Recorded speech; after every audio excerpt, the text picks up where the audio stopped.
And we're recording. Hello, YouTube. I hope you're doing well.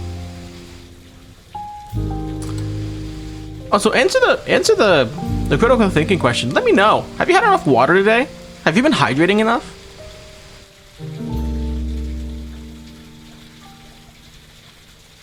Let me know.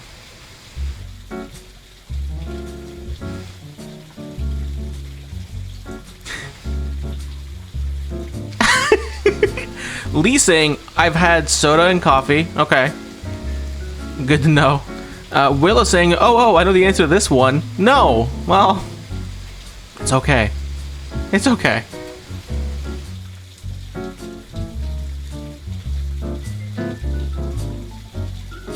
I also have an answer to this one. I haven't either.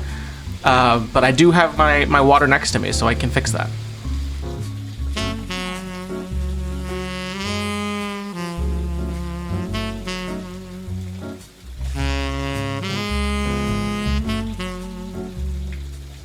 It'll be okay, I promise.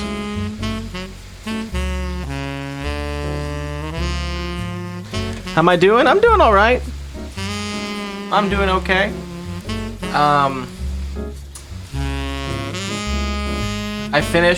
Last night I finished playing Trauma Center Under the Knife.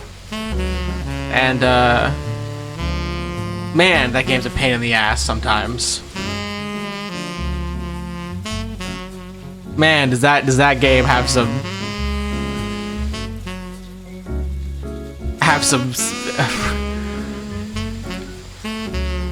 overall I liked it, but man, there were some cases I felt like there were some surgeries I was losing my mind to.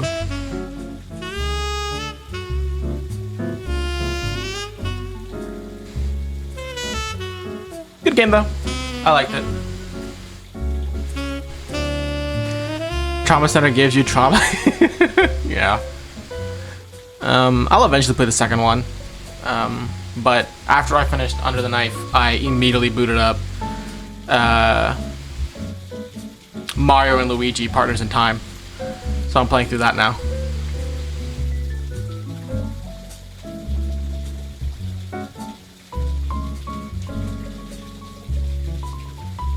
So that is what I'm playing now. Speaking of DS games, tomorrow we're gonna be changing gears. We're gonna be playing Professor Layton in the Curious Village.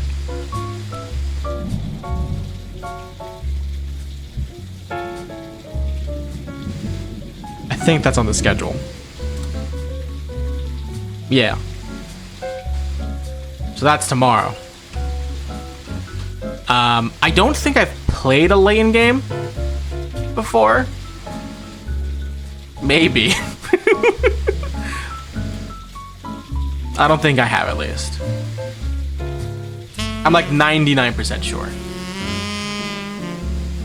And the only reason I say 99 is because, man, memory's weird. Professor Layton is the personification of sex. Good for him. That's awesome. But yeah, I'm pretty much going into that game blind. I literally don't know anything about it. I have a whole setup ready because I had to figure out how to make the game look good on stream, and I figured it out. I got there eventually.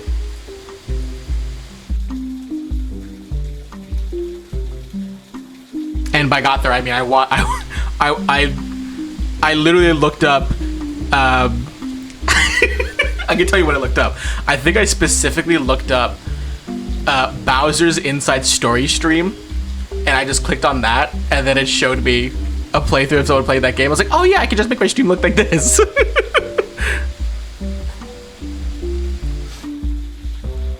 Which I already had a rough idea of what it was gonna look like. I just needed to make sure that it would look good.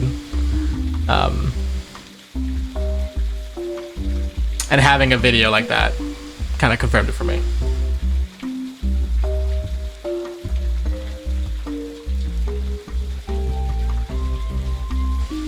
Because I can have an idea in my head, you know, of how I want something to look.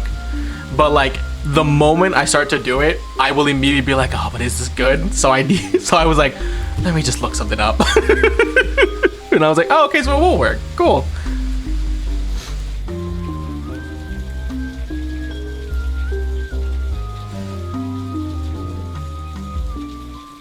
You see, sometimes if you just push through the doubt, it'll eventually work. Will I ever do that? I don't know.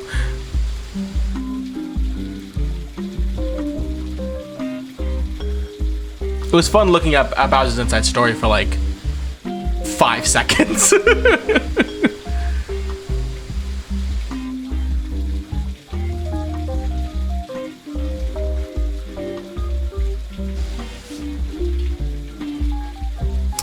I still need to finish the 3D lighting games, but the 2D lighting games are some of my favorite DS games of all time. Hell yeah. I'm excited to play them.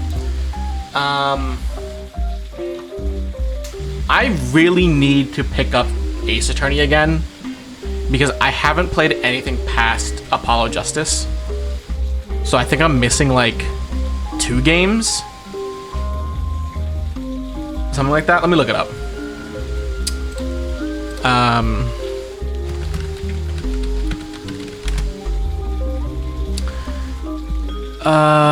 Oh god, there are so many. Give me a minute. Hold on, I gotta sift through these. Oh god, can I get it just in order of the games, please? No? Cool. I can go fuck myself, that's fine. Give me a second.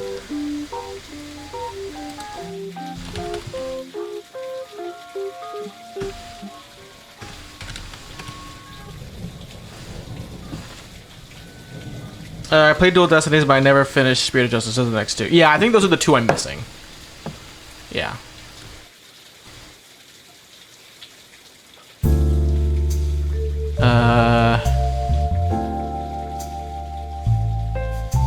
Yeah, because it's Ace Attorney, Justice for All, Trials and Tribulations, Apollo Justice, Investigations 2. Then it's the remastered version of the trilogy. Then it's Leyen versus Phoenix Wright, and we'll be playing that. We will be playing that at some point. Dual Destinies. Then the trilogy again, remastered on 3DS. The Great Ace Attorney Adventures. I need to finish those 2, because I have the remasters on Switch. Then it's Spirit of Justice.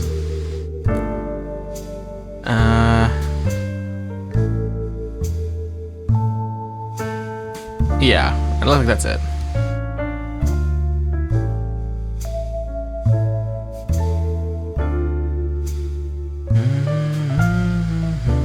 Yeah, I need to finish the Great Ace Attorney Chronicles.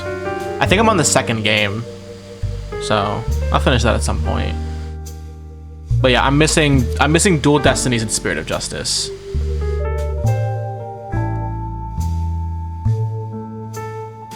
Because I haven't played this because I don't recognize one of the characters on this on this cover.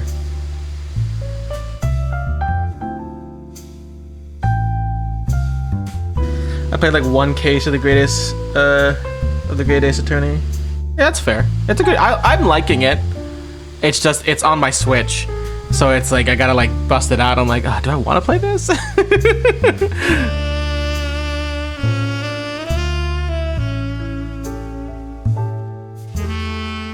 I played the first game and that's all. Yeah. No, the first game is great. I think all of them are good. I say all of them. I'm still missing some of them, but I think every single one I've liked. You know. Where are all my Godot fans? We got any Godot fans in chat? Let me know.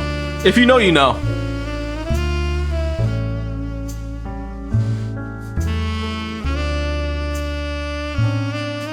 But no, the games are great. Right, baby? Hell yeah, Willow. That's what it's about.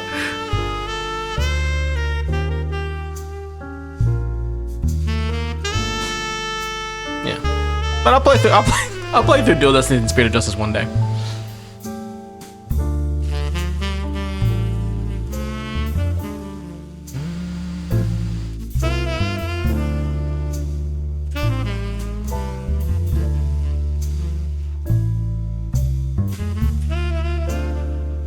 have his Theo on regular playlist right now. That's awesome. Hell yeah.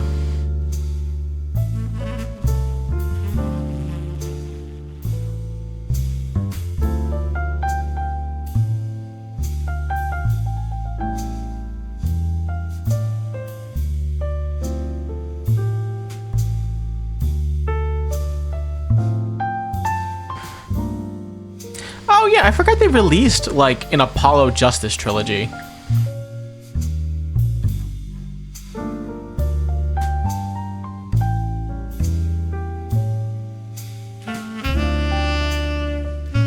I forgot they did that. Yeah, because it has Apollo Justice, Dual Destinies, and Spirit of Justice. Which, weird, because he's the... I don't know what how the other two games are, but... he's the... I think he's only the main protagonist in one of these games, right?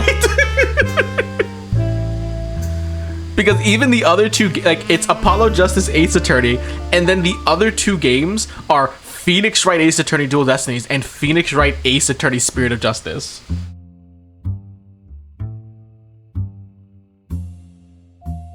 So I do think that's funny.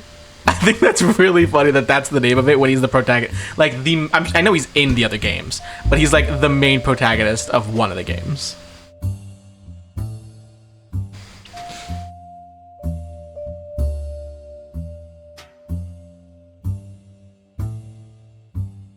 And maybe I'm wrong. There is a complete possibility that I'm wrong. Maybe he features more.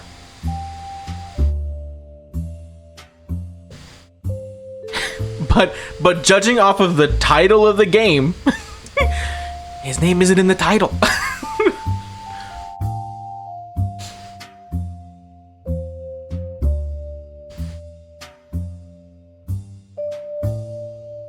Technically, you still play him. You play as him in the other two, right? That's what I assume. He just isn't the main focus, yeah. Which is a shame, because I remember liking him a lot when I played Apollo Justice. But I guess it's hard to not want to play as Phoenix Wright. So I get it. I understand.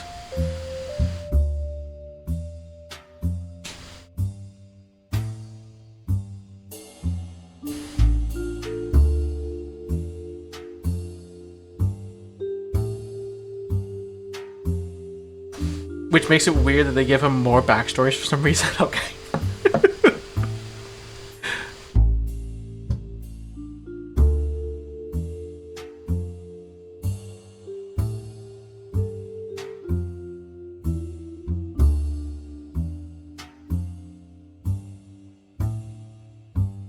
Yeah, I'll play these games at some point. I mean, I played the first one, but like Apollo Justice. That game came out in 2013? No, it came out in 2007. Fuck me. Jesus.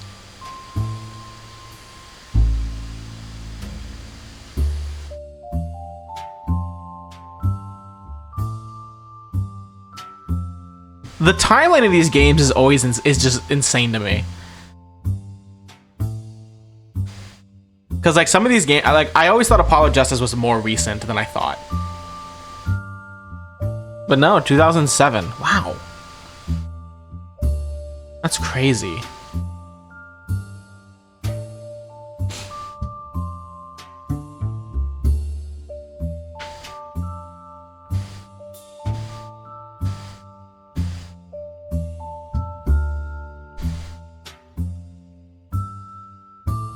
That's insane to me. Like, really. And the original Phoenix Wright came out in 2001.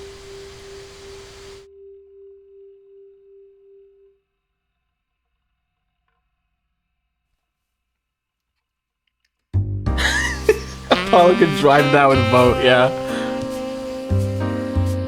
It's true. It's true.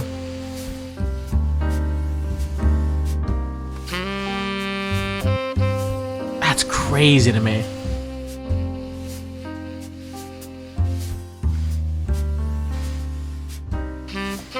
Oh, I knew I was forgetting something. I never sent out the announcement.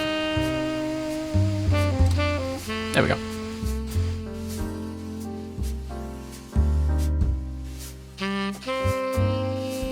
Oops.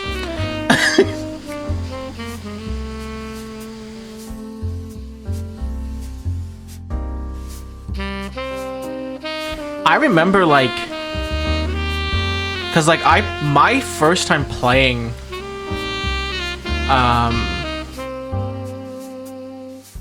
Ace Attorney was the mobile version.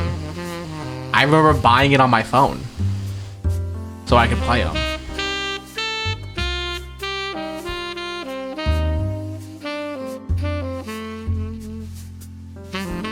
I remember they were. I think it was the trilogy. I think it was a mobile version of the trilogy. Yeah. I remember just playing that. It was awesome. I probably still own it because of that.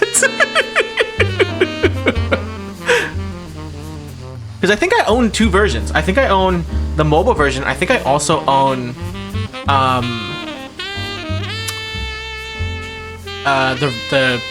the re-release that went on console and PC.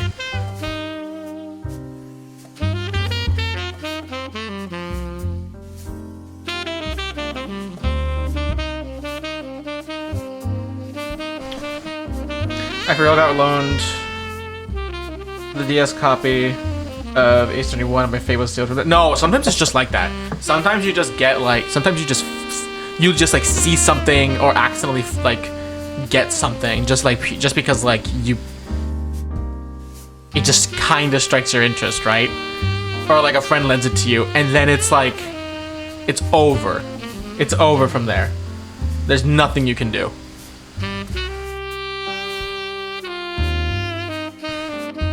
It just latches on and doesn't let go. It's awesome, honestly.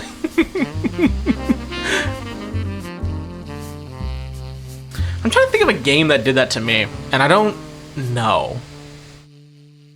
I mean, like, Phoenix Wright absolutely did that. Like, for sure.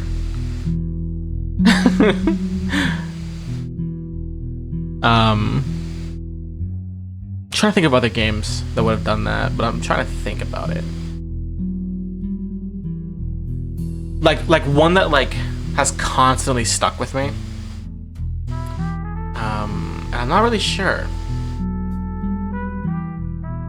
But you know, Phoenix Wright for sure. Like that's not one I can argue against.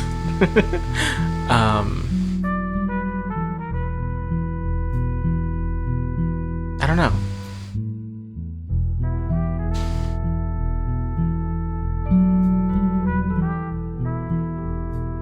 There's so many games out there, honestly. There's so many.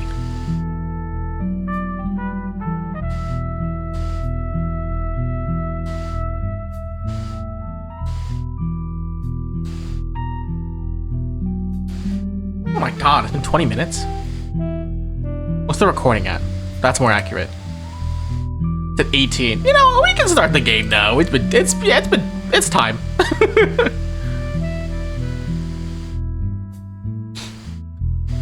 Anyways, drink your water.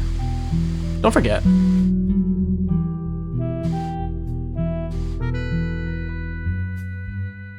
Okay. Let us see. Oh, you're getting another soda? Alright, well, fair.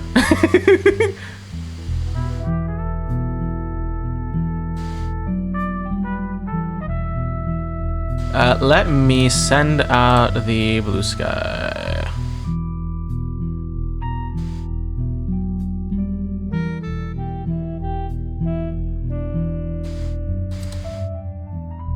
Okay, cool. That's good. I didn't even check it for typos, so something's probably fucked up on there.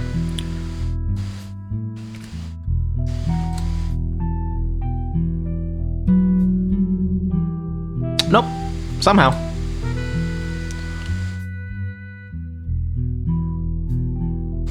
Okay, so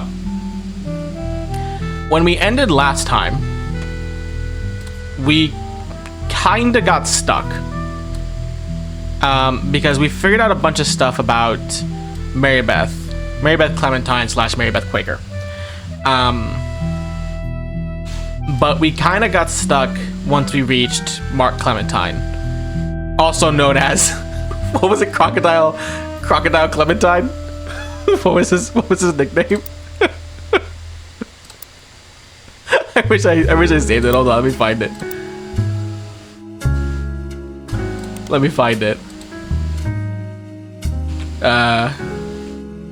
Let me see.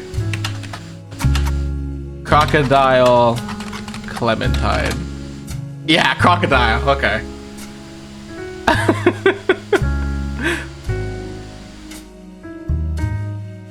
Awesome.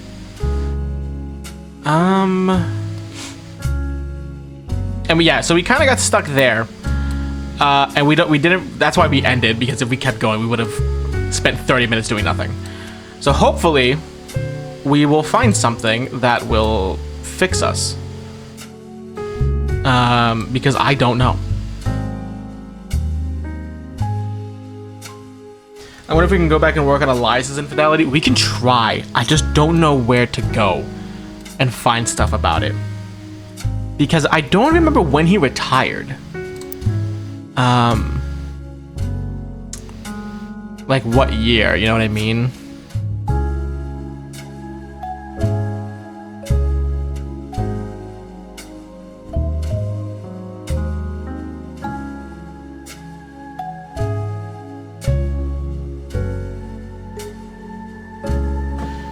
I think in our list of reminders is the Family Man book by Bess Williams. Is that oh, did we even look that up, actually?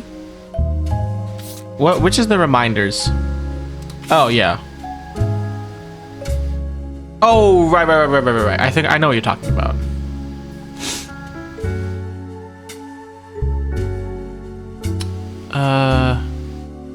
Oh, right. Family Man, a book about Elias Roottrees, turned out to be propaganda and not useful.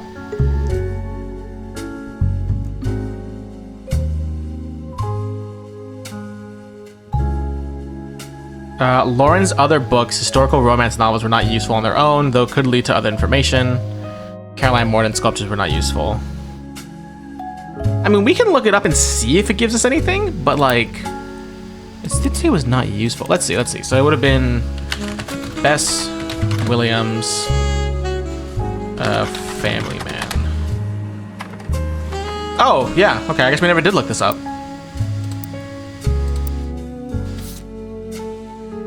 Importing a boo-boo onto my board that shows up for a split second on the stream.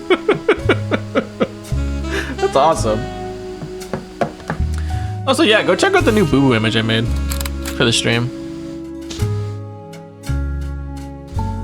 Okay, so the dictionary defines propaganda as information, especially of a biased or misleading nature, used to promote or publicize a particular political cause or point of view.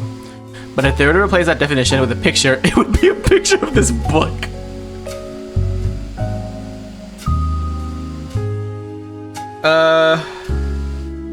Weren't you gonna finish the game like 2 streams ago? Fun fact, we did finish the game 2 streams ago, and they ended up giving us an entirely new tree, just filled with affairs.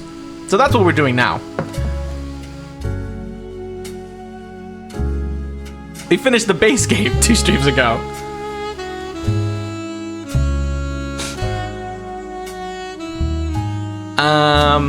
The book tells you nothing new about Elias, and from what you know of his true feelings towards some of his extended family, you're not sure if it tells you anything true about Elias either. The reissue of this book was so lazy that they reused the famous photo of Elias from Business Watch, whose copyright had expired. The best thing it has for it is that it's only 85 pages long. Okay. My god.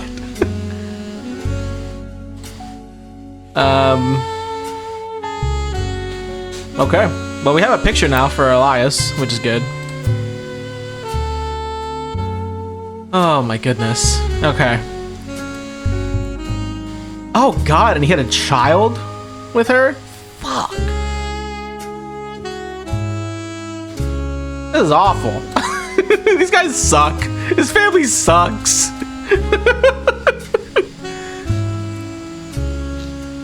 Can we just not work for them anymore? Can we move on with their life? Like, Jesus Christ.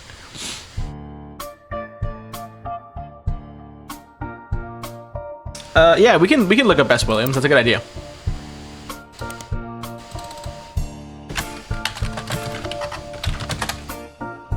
Let's see. Bess Williams was an author born in the late 1800s. She lived just outside of Miami and died tragically young in a major hurricane that struck the area in 1926. Bess has a minor history with the Roottrees. Her only notable book, Family Man, is a widely considered blatant propaganda about Elias root tree. It had been all but forgotten until recently when it was re-released during the height of root tree mania. There's a site dedicated to the hurricane statistics that also mentions Bess Williams. The Bocadoro Library, not far from where she lived, was partially destroyed in the hurricane. When they rebuilt, they named the non-fiction section about her, after her. The library was expanded again in 1950 and then closed in 1963 when multiple larger libraries opened in the surrounding areas that made it redundant. That's true, they are rich and well, no, we don't even need the money. Were we set for life because of the first tree we solved? Because she gave us, like, her shares? So we're just doing this for the love of the game.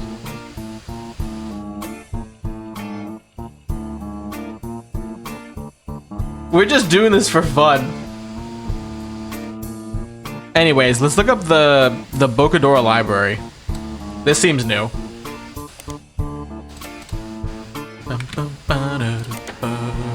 Let's go! The Bocadoro Library no longer exists. You find multiple libraries in the area. According to the website for the library system in Miami, the building where it once sat is now the Miami Print Museum. Searching for the Miami Print Museum, you come across their website. It states their hours and list of exhibits. The building is very small, admission is free, and they only have room for a few different displays. One of the exhibits is their courtyard, which includes a fountain as well as a statue of an unknown author. The picture has been added to your evidence. Another is a printing press that was used by the Miami Sunday. A now defunct weekly newspaper. The last is the original print of Cuba by Cubans, an art book. Okay, well, we have a couple things we can look up here. The first thing we're going to look up is the Miami Sunday, because that is a periodical that we can use for something, probably. Never mind. The Miami Sunday has no records that you can find online or in your periodical search. It merged with another periodical and became the Miami Mercury Sunday, which folded after only a year. Great. And then did the Miami Mercury Sunday become like the Miami Mercury Sunday Monday or something like that?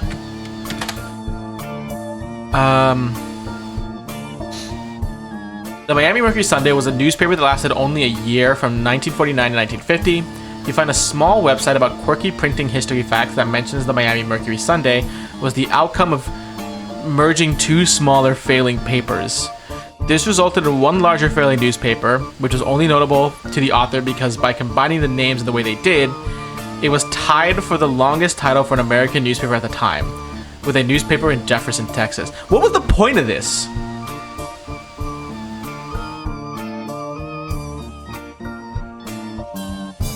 What am I doing? Am I alive? How about Miami Mercury? There we go.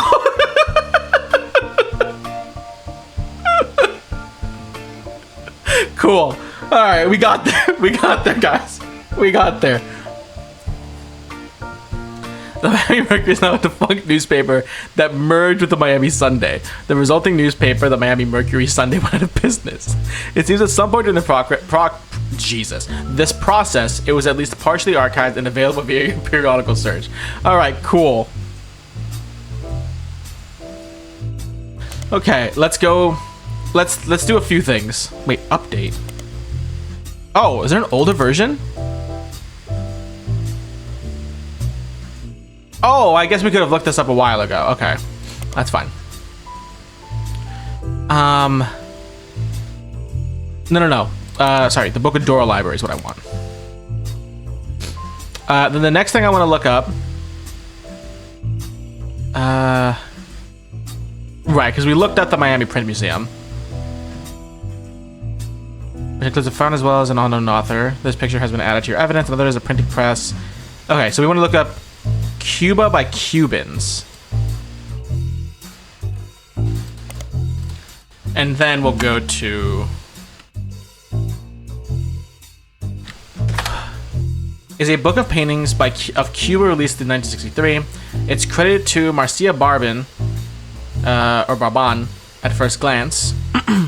It doesn't seem related to your search in any way. Yeah, but what if it is? Okay. What if it is?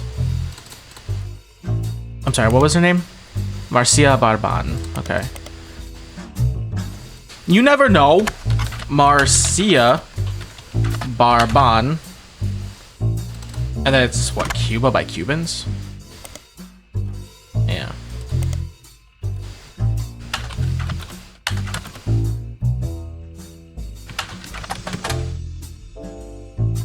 Oh, cool. All right. Good. Thanks for letting me know. It's a book of paintings of Cuba released in 1963 and is credited to Marcia Barban. On a second glance, it still doesn't seem related to your search in any way. I had to try. Guys. I'm sorry. I had to give it my best shot, you know. Okay, let's go to the Miami Mercury, and we can look up, was it Bess Williams? The Miami Mercury had an article about the Bess Williams section in the Bocadoro Library when it was being built in 1928. It mentions that Bess's young son, now an orphan, was in attendance during the dedication. It also had a later mention, from 1949, the last year of the paper existing, about a bidding war for a planned expansion of the library in 1950. The bidding was won by Wildcat Construction and included a new statue found in a second room that would double its shelf count. Oh, is Bess Williams important? Like, in what way?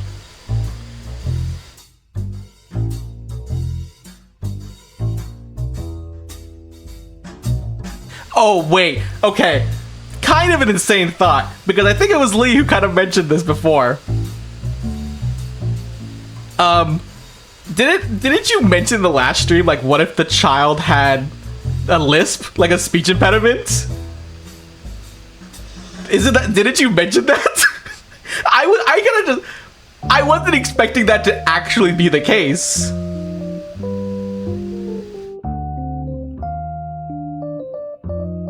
Yeah, had like a lisp or like a speech impediment or something like that. It makes sense that Beth is actually Bess.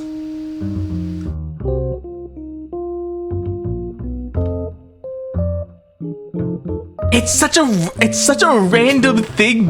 I would never think to make the assumption that the child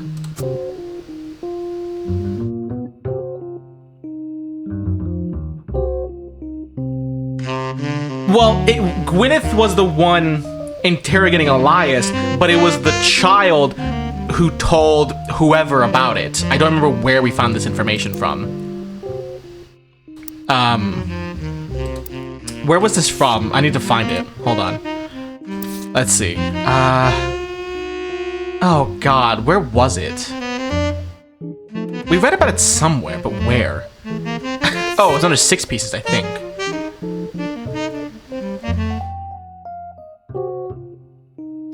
Yeah, Sam also says her son Ernie once asked her, "Who's Beth?" because he overheard them yelling about someone with that name.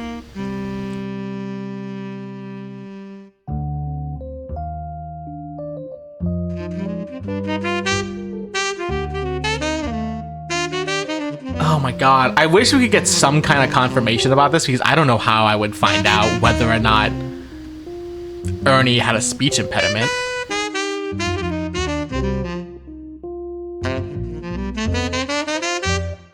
That's such an insane thing, though.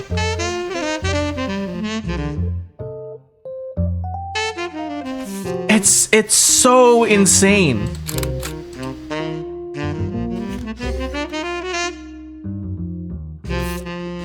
Like, what? Like, how is this actually the case?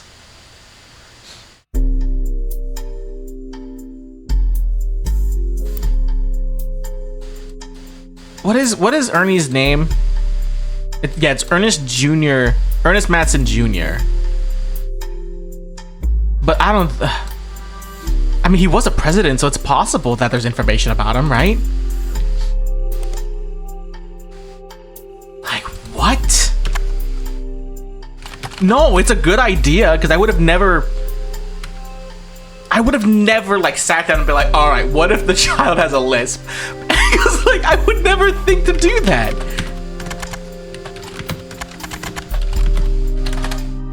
Oh God, I'm not gonna get anything from this, am I? Am I spelling it wrong? Maybe. No. I think we had this issue last time.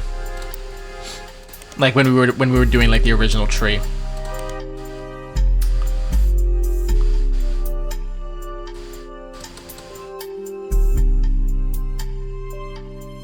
We could just go with the construction people. No, we absolutely can.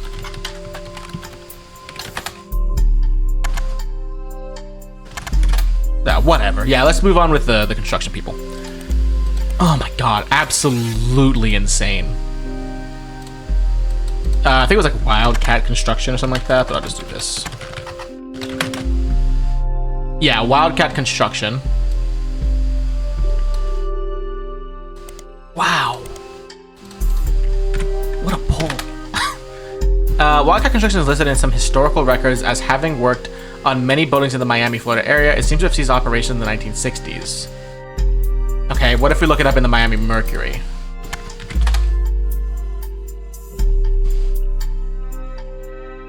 Wildcat Construction was mentioned once in an article you've already seen about the expansion of the Bocadoro Library. It was also mentioned earlier in 1947 under the headline, Constructing a Better World.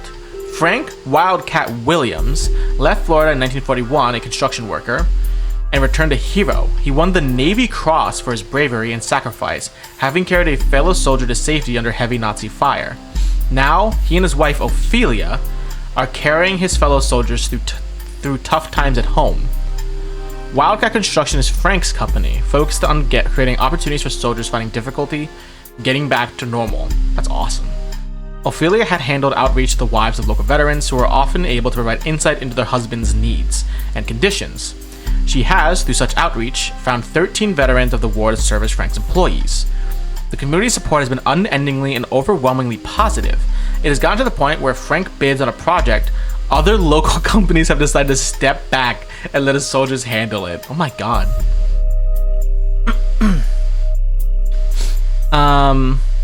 This has become a bit of a sore spot for local politicians and business owners, as the bids are often not as low as they expected. The problem for them is that essentially, Frank has a selective monopoly, but any attempt to circumvent it has caused an uproar and accusation of being un-American. It's uncertain what will become of Wildcat Construction, but at least for now, we're rooting for them. Yeah, this is probably Bess's son. Because when did she die? Nope, didn't mean to... Sorry, I never read this. Your computer is now ready for Y2K. We recommend shutting it down on New Year's Eve just in case. File names can now be up to 20 characters long. That should be enough for everyone. Putting a CD in the drive upside down will no longer heat the plastic to dangerous temperatures. We no longer prompt you to replace the printer's ink when it's still 50% full. As always, remember, cashew PCs are delicious. Cashew PCs are not safe for human consumption. Any computer parts eaten are done of your own volition, and you assume the risk. The Cashew PC Corporation cannot be held liable for any so-called incidents of computer poisoning. All right.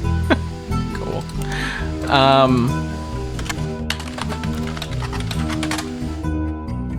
Yeah, she died in 1926, so it's definitely possible that this is... Oh my, I can't believe it. I'm still... Yeah, so is this actually not Elizabeth and it's Bess? Williams? And this is her picture with the son... What was it? William... Frank something?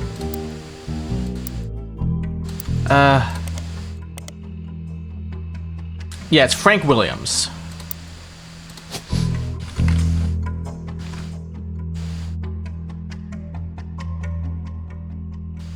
Oh, what? Oh, I messed up, my bad. There we go. Oh, and she wasn't a secretary, she was an author.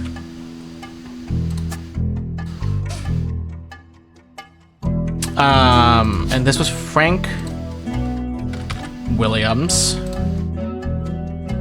Unknown occupation. Well, no, occupation was construction. No picture for him, though. I don't know where I would find one. I mean, he was a soldier who won the Navy Cross. So can we look maybe something about that? Navy Cross? Or how about we look him up? Frank Williams. Frank Williams, Navy. Fuck. I don't know. Better go from there then. That's fine.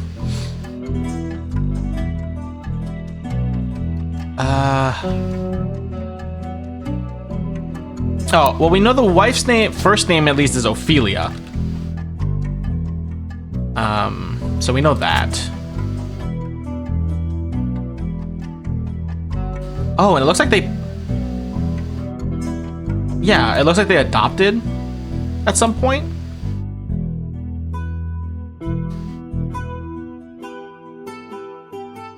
We can look up Wildcat Williams, see what that gets us. That's true.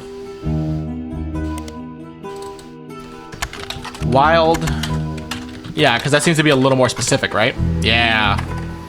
Frank Wildcat Williams is listed on a few different military history websites. He was awarded a Navy Cross Medal in World War II, and the story goes that even after being struck in the arm with a bullet, he managed to carry a fellow soldier through enemy territory on a soldier for over 2 miles. He died in 1996, age 74, in a retirement community in Sweetwater, Florida. An obituary on the website of a local news channel that was written by his surviving family also sheds light on some of his personal life. He grew up an orphan because his family died in a hurricane when he was very young. He could barely remember his mother and had no memory of his father. After the war, he ran a construction company that mainly hired World War II veterans and did a lot of jobs in and around the greater Miami area. He was born a joker and a shining light. He was born a joker. Not the wording. He was a born joker and a shining light to those veterans who needed it most. An anecdote mentions that he used to insist he married his wife Ophelia as a matter of courtesy and convenience. She wouldn't have to change her last name.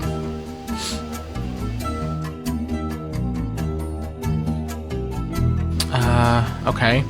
A photo is attached of Frank in his youth, juggling hammers in front of one of his construction sites, as he was often known to do. According to the article, he is survived by Ophelia, as well as his daughters, Barb and Sharon Williams. Okay, cool. Let me do something. Let me make another page, specifically about, Bess Williams and children. There we go.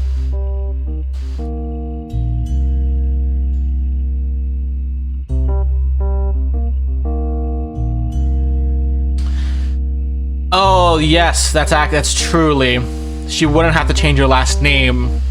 It's a matter of courtesy and convenience because she wouldn't have to change her last name because her name was already Williams. Very true. Very, very true. Okay. The juggler. Let's go!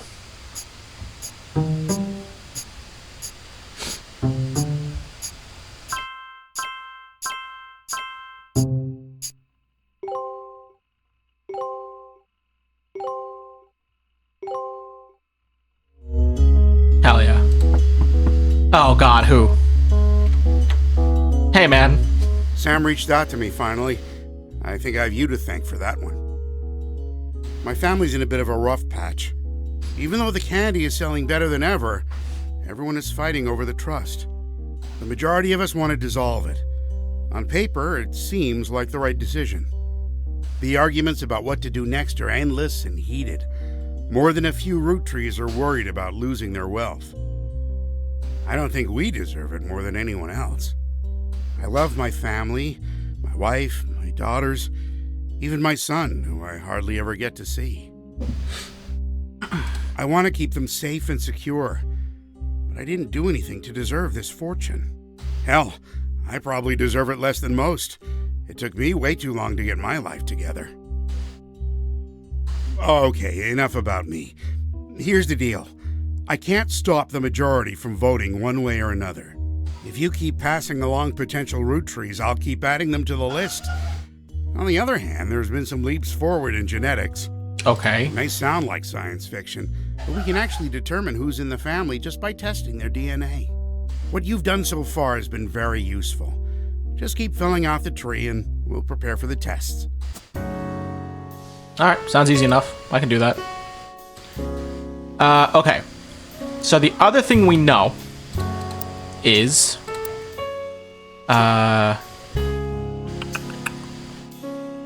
yeah, he is survived by Ophelia and his 2 daughters.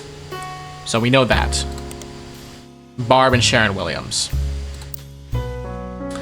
The issue, I don't know who's who. Like, I don't know the age, you know what I mean?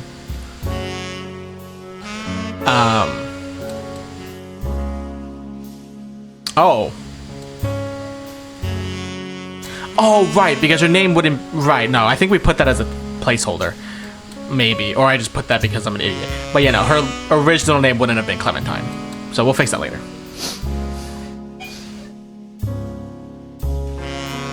We do put the firstborn first, but do we know who the firstborn is? Or did I misread?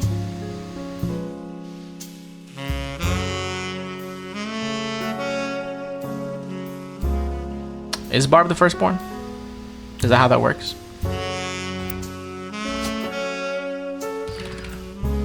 Barbara!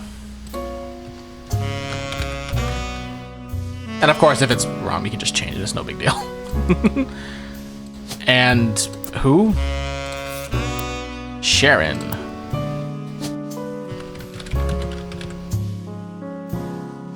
Oops. My bad.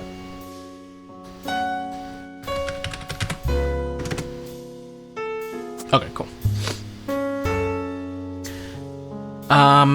Okay, so that's that.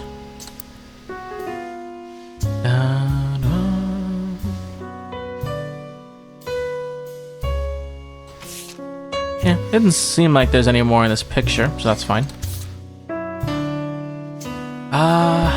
Okay. John Doe.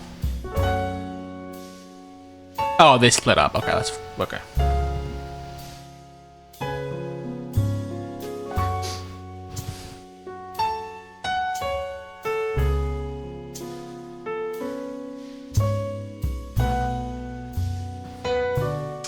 So it looks like Barb had Sharon probably at a young age, so her parents adopted her as their daughter instead of granddaughter. Yeah, that would make sense.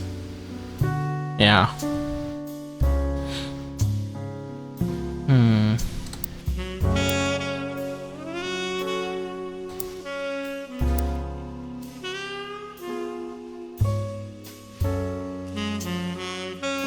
What if we look up... I'm just kind of just looking stuff up to see if we can get anything. What if we just start looking up, like, Ophelia Williams? I don't think so, but... yeah.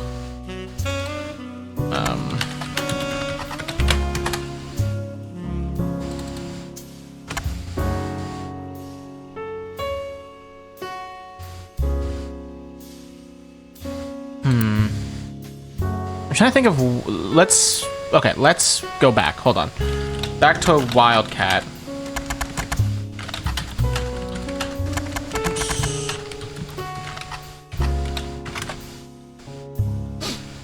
Wow, I don't know how to spell, huh? Okay, that's fine. Okay. What else could we look up? How about constructing for a better world, maybe?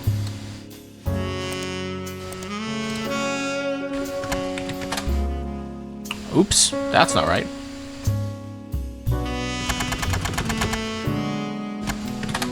No, that's fine. So we know we want the Navy Cross, which is fine. We looked that up.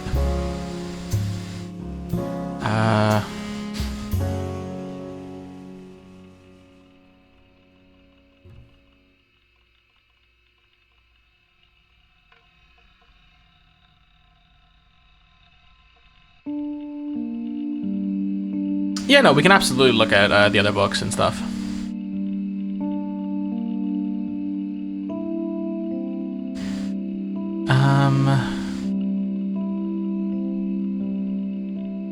Okay, let's see. We can look at the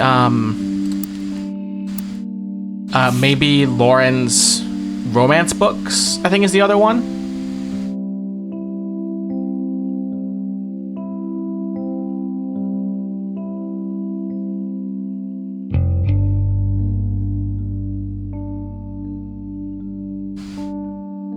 So we could look that up.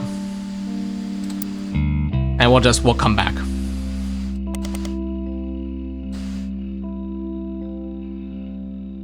Oh, did her diary actually get reprinted?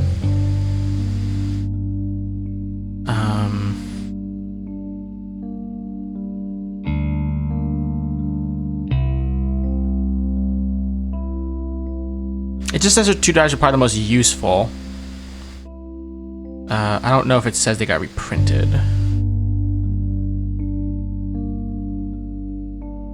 But, I mean, let's just look her up. We don't lose anything. I think it's just Lauren Roottrees, right? Yeah. We certainly don't lose anything. So, let's see. Lauren. Okay.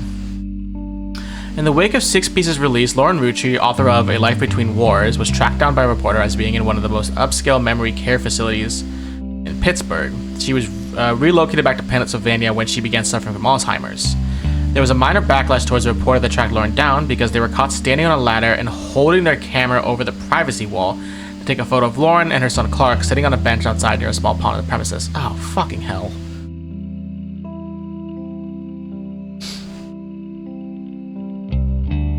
Kinda fucked up, dude. Kinda fucked up.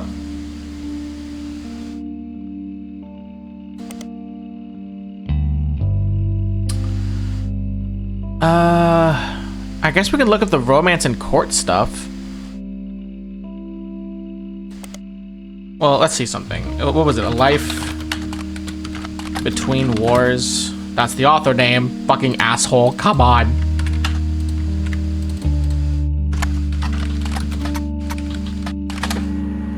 Okay. Oh, yeah, okay. When you're visiting Lauren's book, there's a single passage that focuses on potential affairs in her immediate family. You've added it to the rest of your evidence. There we go. Okay, let's see. An entry entitled Cruelty from Lauren Roottrees' diary, written in 1963. It focuses on the relationship between her mother and father. While it offered only redundant information during your previous investigation, it mentions the subject of affairs and may be more useful this time around. I'm no stranger to true love. Jacob and I married at an age that most deem unfit for marriage, but he was also enlisting at an age that most deem unfit for war. We had no choice. I knew in my heart that our marriage was one for the ages. He and I would still be together if not for Okinawa. That was nearly 20 years ago, but there is an emptiness in my soul. I do not understand my contemporaries. So many girls I went to school with have taken multiple lovers. So many of my girlfriends' husbands have been unfaithful. If I am able to remain true to the ghost of a man with no chance of a physical reciprocation, no potential for long conversation, how could it be so hard to love someone you can reach out and touch, someone you can joke with? I have not had to deal with such madness at home. My parents are a perfect match, in the worst way. My mother's cruelty is a perfect fit for my father's general spite. In turn, Pops' status enables her incessant need to gloat and feel superior. I have grown up with their cruelty and disdain for others. My entire life, even my family, remains unspared. They make fun of my grandpop and his family's sayings, blood is thicker than syrup, but nothing's thicker than Elias. They mimic Grandma Gwyneth's lisp. Oh, this is where the lisp is. They mimic Grandma Gwyneth's lisp and see her kindness as a weakness. Eliath, please remember Tham. Okay. Not even our family's maladies and religious go unmocked. Remember, God only put one eye in miracle.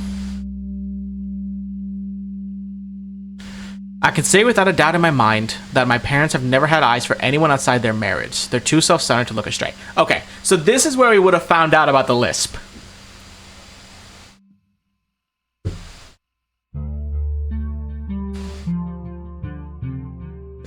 Also, Jesus Christ, this entire passage is awful. Absolutely awful. Oh my god. Okay, let's look up Lauren's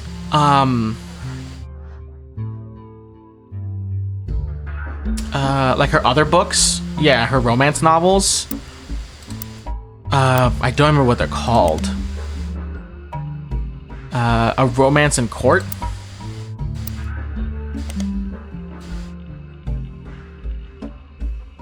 I hope the 5 Ps are all in hell. What was it? A Romance in Court? I already forgot.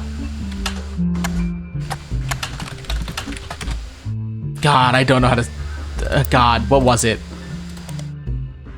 It's just Romance in Court. Okay, okay.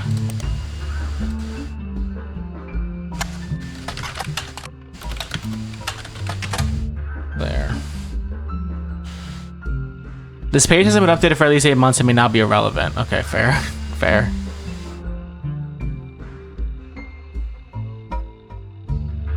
A romance novel by Lauren Roottrees. The about the author blurb mentioned she had the inspiration from one of her brother Clancy's lectures on the Middle Ages. Okay.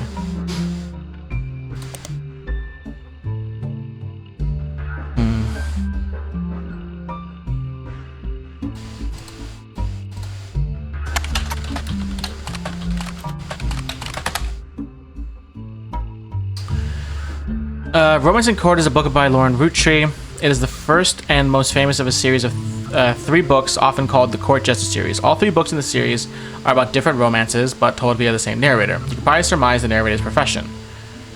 The 2 other books were called Return to Court and New Romance in Court. Searching for them online yields few results. The books had some popularity when they were re-released in the late 60s. Now 30 years later, they aren't in high demand. Okay, let's see if we can look these other ones. So I guess it's just, is it just Court Jester? No. Whatever.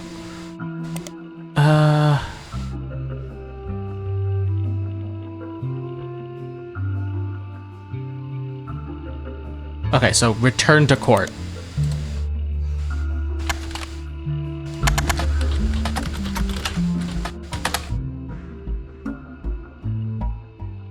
Okay, it's just talking about Clancy. Is this what every one of these is gonna say? New Romance in Court? Maybe that's something? Fuck. No, it just seems like it's the same thing over and over again. So this isn't probably gonna get me anywhere.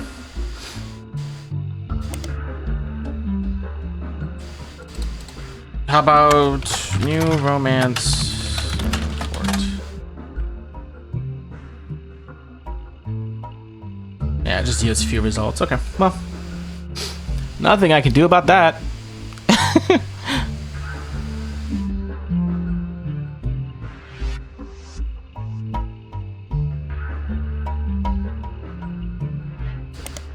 Or how about...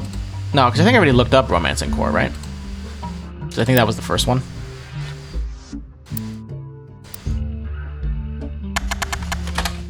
Yeah. Okay. What else? What else? Oh, you know what? Let's look up Aloysius Herring Roottrees. Let's see if anything's different with him. Let's see what else he's saying. There's no way he's not speaking up in this time, right?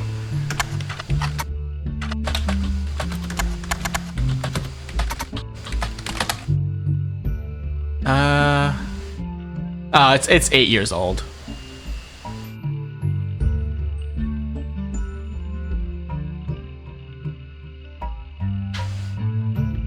It's an 8-year-old page. Maybe in the news.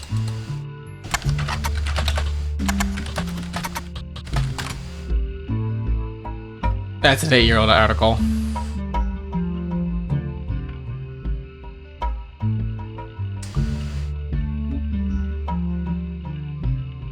Yeah. Okay. I was curious. I was wondering if he was saying anything else, but turns out he's not.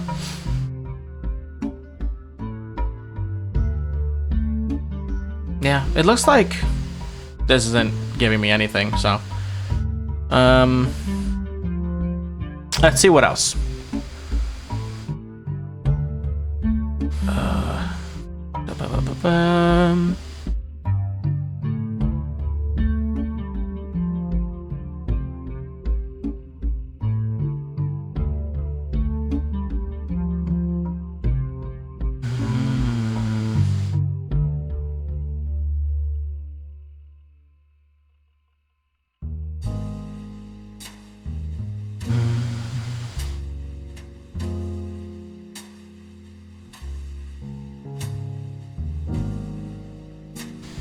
I don't know.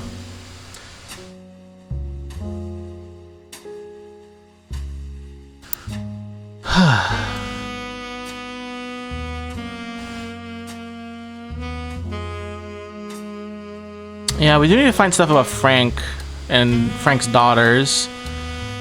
I wonder who these two were. I don't know. And there's still three more. No, one, two, yeah, three more affairs to figure out about Guy. Which, Jesus Christ. I'm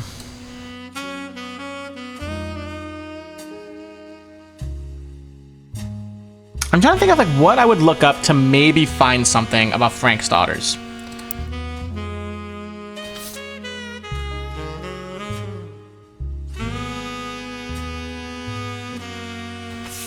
Anybody here have the name Williams?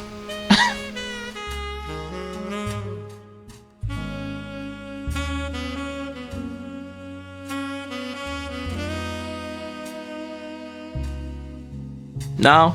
No one? How about here? Anyone with the name Williams? Hello? Williams?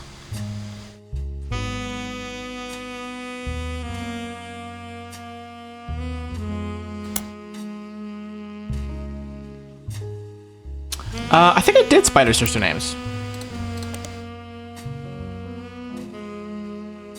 Oh no, I guess I didn't. I thought I did. Okay, we can do that. Yeah, that's fine. It's Sharon and Barbara, right? Yeah.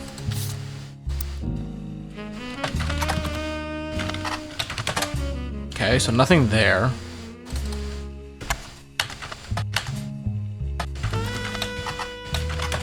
No. Okay, so nothing there. Let's see. Let's go back a little bit. Let's see if there's maybe information we missed with Bess Williams. It was talking about a second room, new statue and fountain. Yeah, nothing there. Because then we went to... Oh, this was an updated version, but I think we read the original, so it's fine.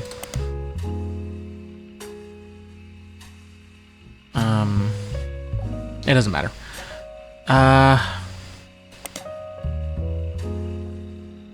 Yeah, because then we looked up Wildcat Construction and it told us, oh, it was there.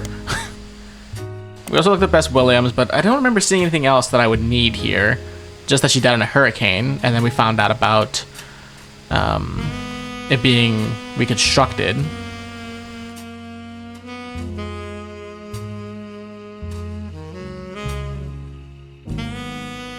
That's true. Nicknames do tend to be important. We can try one more time. Yeah, there we go. I keep forgetting that nicknames are way more important. Good point. Good point. Barb Williams is a motivational speaker, and she has a website that explains the services she offers. Her company's address is listed as in Coconut Grove, Florida. The flyer has been added to your evidence. Beautiful. I keep forgetting that nicknames are really important because it's more specific. Okay, so we can get a picture of her. Barb Williams advertises her career as a motivational speaker online. This flyer includes 3 different testimonials from Greta Jones from WQTV 12, Vic Elmsworth from the the Kikwa Falls Gazette, and Isabel Crosby, the superintendent of Benton County. Okay. So first, okay, so she's a motivational speaker. How about speaker? Yeah, public speaker. There we go. Now, okay, we need to go back to the evidence, and I'm just gonna highlight this. Okay, let's go to the internet, and we're gonna look up WQTV12. Okay. Greta Jones is, according to a flyer in your possession, the morning news anchor for a channel called WQTV12. Unfortunately, has no web presence whatsoever. You do find it listed on a giant list of television call signs next to the city Springfield, under the heading Effingham County.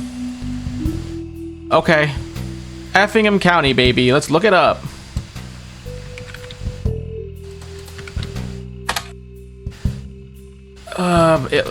Oh God, you. Fuck.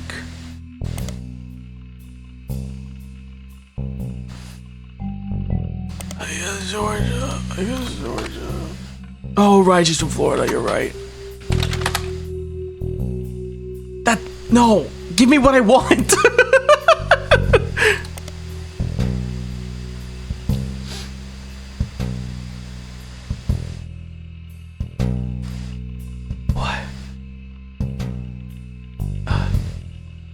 What? Springfield, Georgia?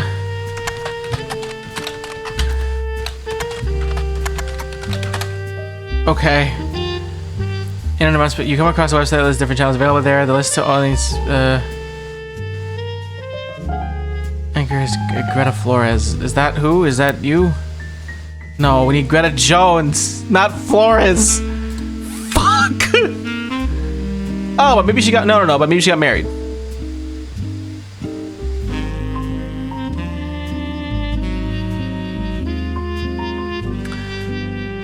Okay, but what do I do now? Why is she important? And why?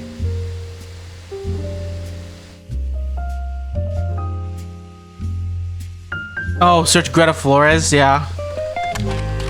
Let's see. Used to go by Greta Jones before her divorce. Compared to you've gone through to simply figure out her current name, it's way easier than you expect to find that she has a website of her accomplishments.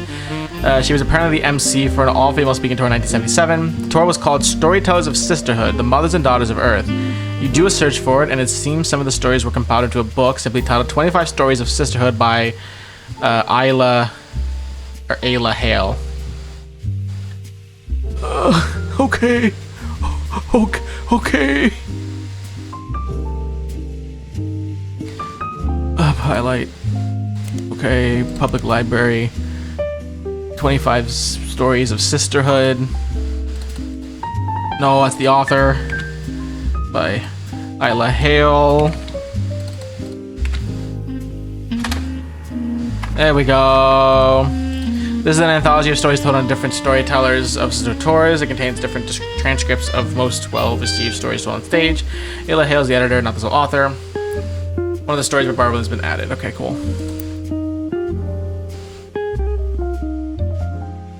Oh my god. Let me drink some water. Hold on.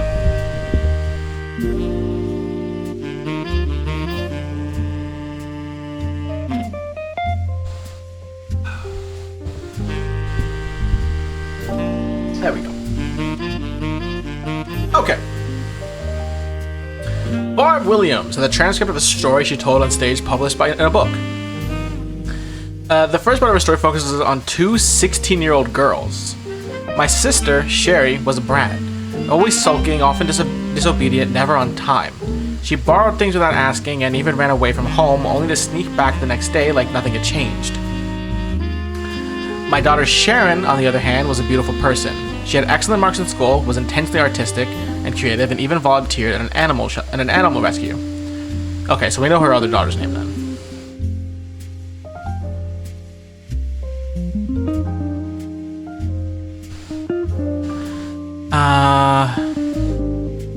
She continues to tell stories of the two girls until she shifts the narrative. What was the difference between Sherry, the brat, and Sharon, the beauty?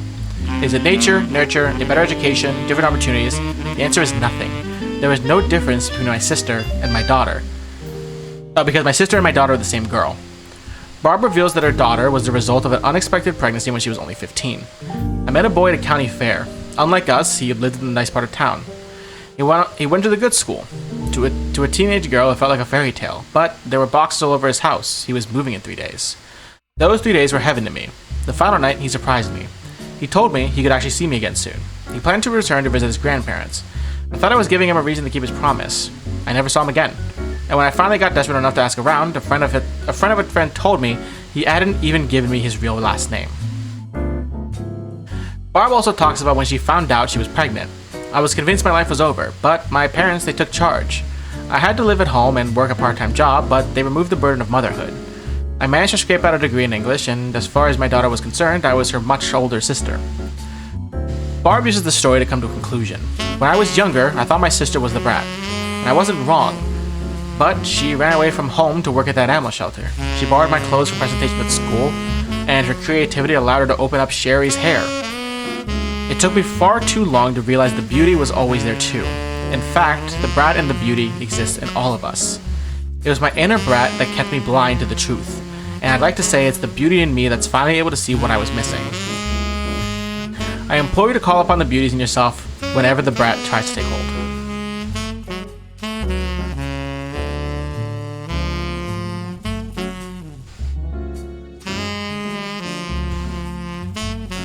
Hell yeah, okay.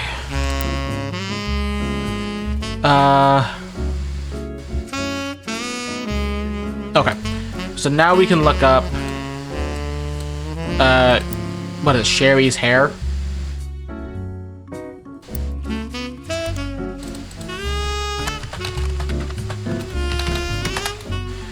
There's a Sherry's Hair in Orlando. The owner of the business is listed as Sherry, Yasterzemski? Give me a sec. Yasterzemski, I think. Sherry's large van on weekends can bring the style of Britney, Christina, or even the Rachel to your door. The About Sherry section is very, very long and presented as one paragraph with multiple run-on sentences and no pictures. You get the sense that if she were to do your hair, she'd be doing a lot of talking. It mentions that her husband Pete was her late husband's college roommate. She and he had never spent any significant time together until she became a widow, and they built a charity together. They left the charity behind because it was growing beyond their ability to run it. She also brags about her kids, Tony, Mark, and Cricket. Her oldest, Tony, seems to get the short end of the stick. His two listed accomplishments are that he's the oldest and he's a straight A student. Mark, on the other hand, has multiple baseball accomplishments listed. Apparently his little league team is nationally recognized. Cricket York is near the end and has an entire session dedicated to her. She's an actress on a local television show called Library. And the reason Sherry located from Miami to Orlando. Sherry, in addition to being hireable to come do your due, is a stylist for the show. The passage also mentions that her agent recommended they change her last name to York since it was easier to pronounce. The rest of the section describes how she got the part, but it seems unimportant to your search. Oh my god. Oh my god. Okay. Okay. No picture? We'll probably get something if we look up... Oh, Jesus. Okay, let's look up Library, because maybe we'll get a picture of, like, the casting crew. There. God. Children's show filmed at a studio in Orlando, Florida has been on the air since 1991. The show, multiple adults and children interact with different animal puppets in a small town called Library. Unlike some of the popular shows involving non-human performers, this one isn't funded by the public. Instead, it's paid for by donations from businesses related to education. This includes textbook manufacturers like... I don't care. And a few well-known publishers for picture books. I don't need to know the textbook manufacturers. I don't need it. Many of those that grew up with it tend to have fond memories that work in your favor because the show has been talking about a few fan sites. There's even a library web ring, though it only has 3 entries. Okay, so yeah, we did find a picture of Cricket. Cool. Where? There. Hey man, who are you?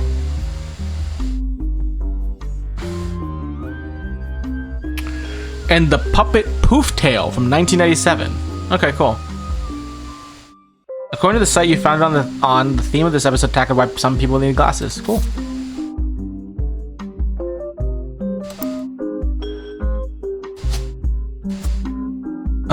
Oh, but that's one of the children. That's not her. I still don't know what her name is. Miami Mercury. Oh God, what's her name? I mean, I guess I could try looking up, like, Cricket York. No.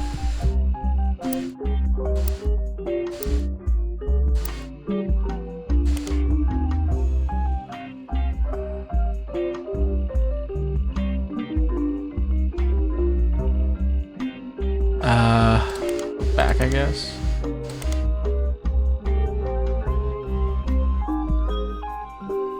Oh, maybe we can find something about Mark. If it's a nationally recognized team, there's a chance we can find something about that.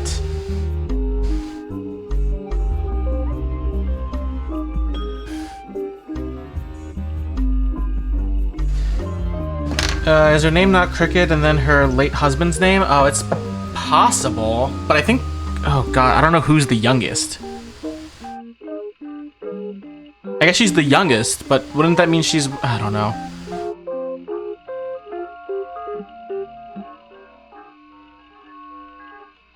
It could be the late husband's last name. It's definitely possible.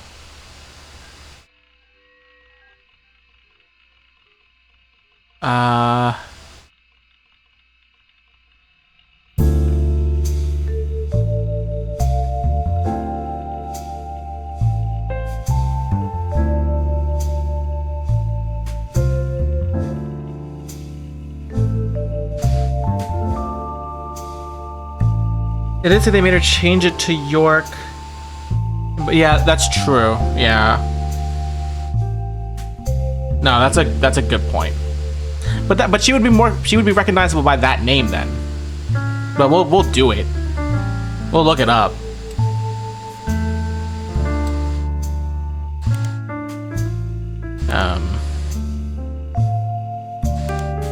What was I looking up? I already forgot. Oh, and I think I was doing it in the periodical, right?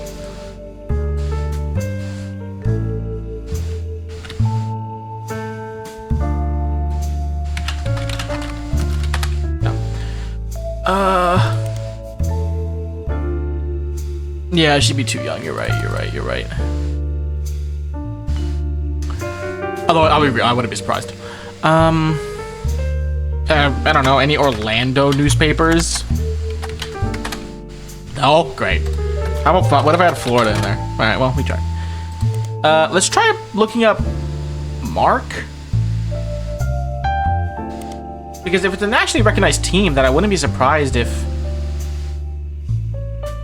we could find a picture of Mark there. So it'd probably be Mark. Mark. No.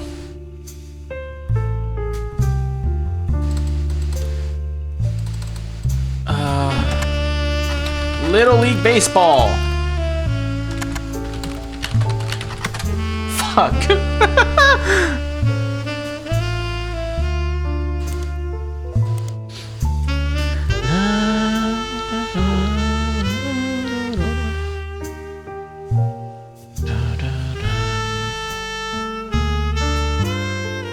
Okay. Let's do something.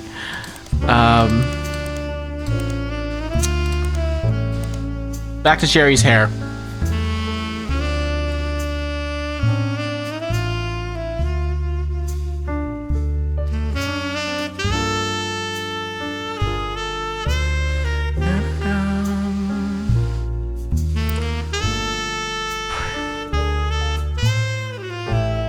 Oh, they had a charity. Hold on. Oh, I wish we could find the charity. What? Oh, we never really just looked her up, right?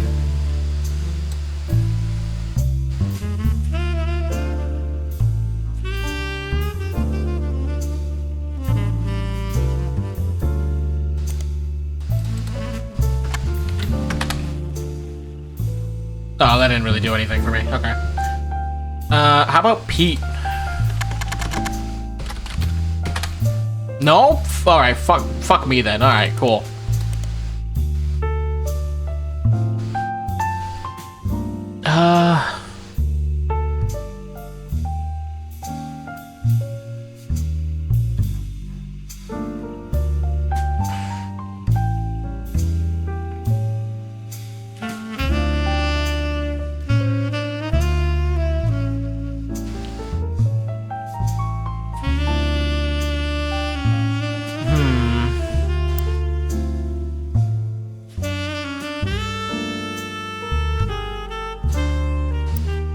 I'm trying to think of like what else I can look up that would get me closer.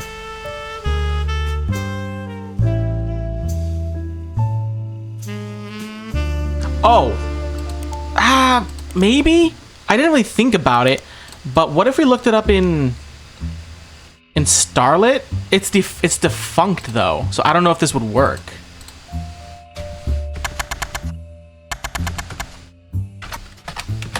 Fuck.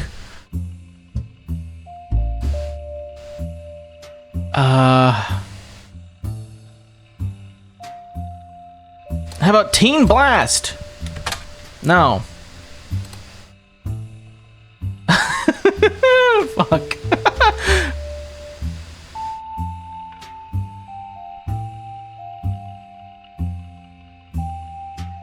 I thought Starlight would work, but yeah, I guess it's defunct, so it doesn't. Alright, let's go back. Let's go back. Alright, let's go back to library. I think that's our best bet. Let's see, what am I missing? Am I actually gonna have to look up these books? I'll do it. Maybe we can do some math. Maybe this will become a math stream, a tutoring stream. Do I have to? Please just tell me it's worthless. Nobody with core with books seems to be related. All right, cool. Good to know. The fifth side of a... Wait, is this like a fucked up book? Now I want to read it.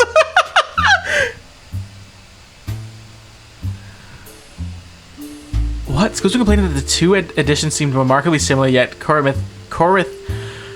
Arithmetic was charging almost double for the newer edition than they had in the previous ones. There were only 16 total changes. The most noticeable was that the cover was changed from a picture of a water droplet creating concentric rings on a lake to a close-up of a feather. The other 15 were all instances of changing fourth to fifth. Really cool. Okay.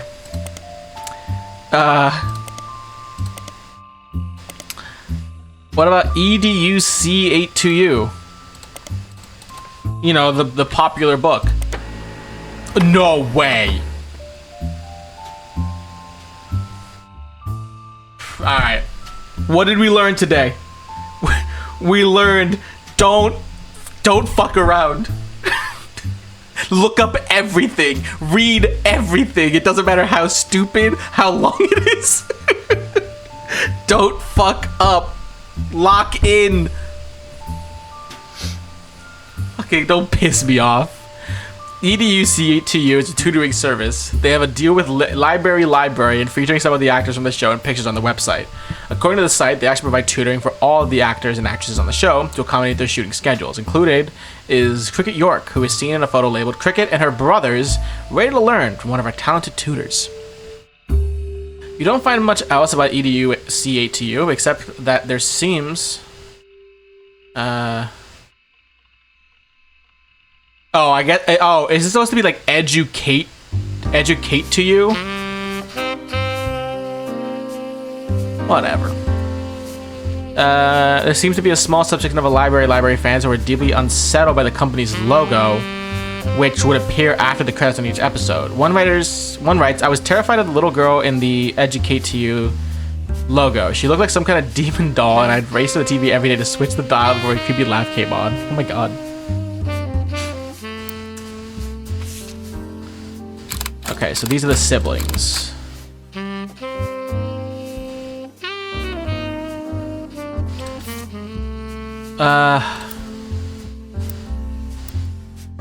I think, yeah, because it had it in order of age, right? The kids. Okay, hold on. Before we do that, let's go back to library. What else did I fuck up? What am I missing? I don't think anything. I think we're good.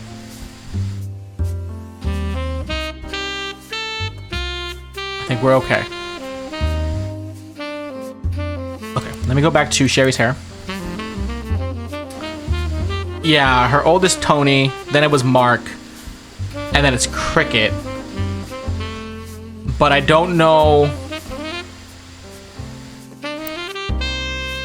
I guess I can just assume that this is the oldest to youngest, right?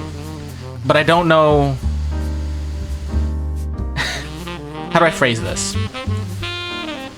If this was from the first marriage, then it would be the two sons and then the daughter. Maybe.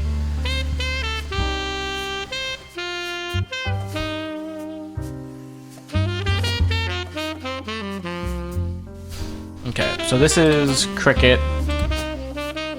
She's an actress, right? Yeah. And then you. Is it Mark and then who? No, it's Tony and then Mark. Okay. So it's Tony something. Oh, it's by Anthony, maybe? Yeah. And then it's Mark something, right? And then the current husband is Pete. Peter. Please just give it to me. Thank you. We don't have a picture of Sharon still, which is weird.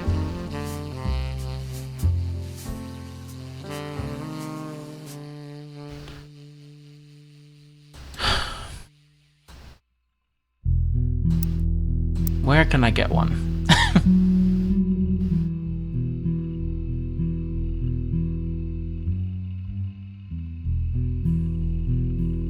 Well, her name isn't Sherry, it's Sharon, right?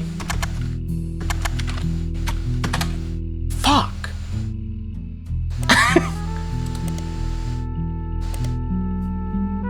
I'm trying to think of what else I'm missing from this.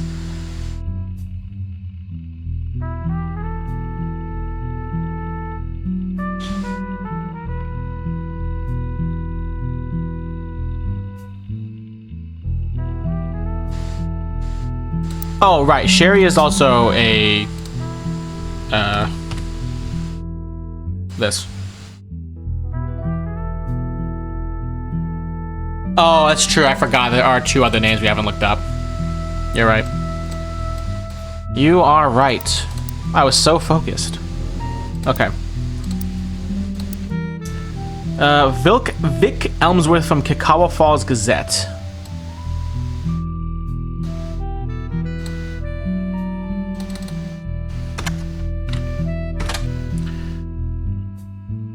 What?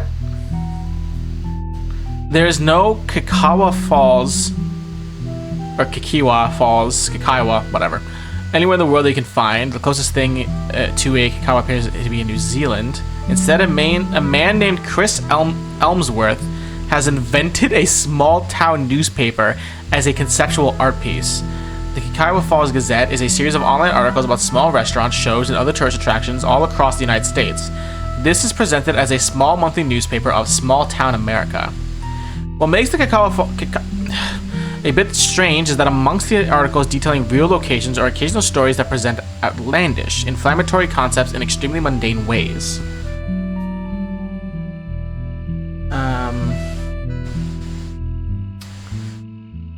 For example, on the homepage right now is an article entitled "Mermaids Strike Back Against Lobster Farms." Okay, the using very dry language details the idea that the mermaids in Maine have begun to unionize in support of better benefits. There are no punchlines, and the articles are not marked any differently from the rest. Unfortunately, each current issue of the paper is presented on the homepage. There are no archives of older issues. Oh, okay.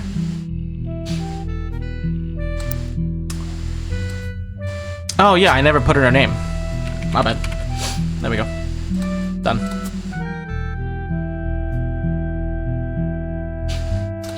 Yeah, I guess we could look up Chris Elmsworth. It'll probably just send us back here though, right? Yeah. Maybe in periodicals under Miami Mercury? I don't know. No. Alright. Oh, right. It was Vic Elmsworth, right? Who the what? What is with these names? Hold on. Yeah, Vic Elmsworth.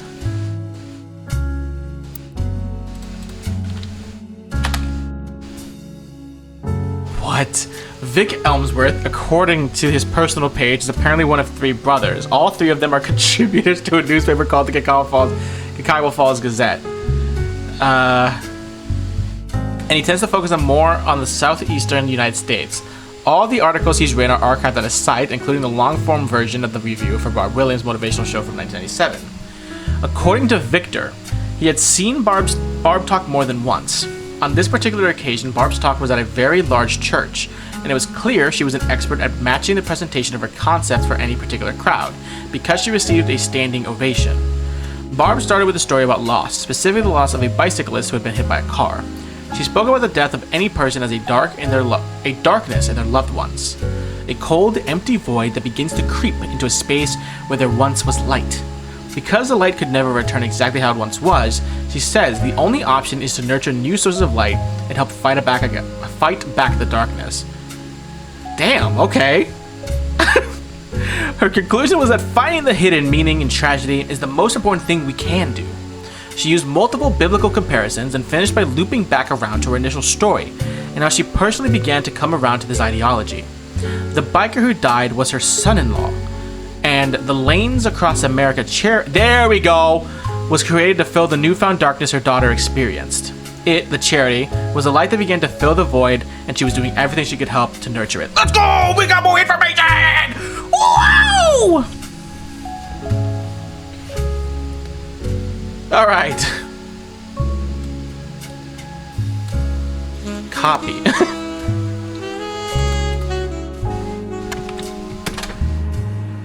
Finally! Lanes Across America, or LAA, is a charity focused on adding bike lanes to major cities. The pages and pages of news articles that mention Lanes Across America have a similar summary in them. LAA, formerly LAM, okay, was founded, oh, it's probably originally like Lanes Across Miami, maybe. Was founded in 1987 after the death of Drew, maybe, I don't know what the M would be. Was founded in 1987 after the death of Drew Smith. There we go. Drew was biking home from work when he was hit by a car. Each year since, Lanes Across America has grown, and they now have offices in over 12 major metropolitan areas, including Miami, where the charity began. Okay, so yeah, it was LAM. Okay. The website has a picture of Drew. Oh, it's only of Drew? Fuck, she's right there. Why? We keep getting close. A partial wedding photo from the website for a charity called Lanes Across America. The rest of the wedding party is cropped out. Fuck me. We keep getting so close. What's his name? Drew what? Drew Smith. Andrew Smith. There you go. Okay, so that means there's Smith.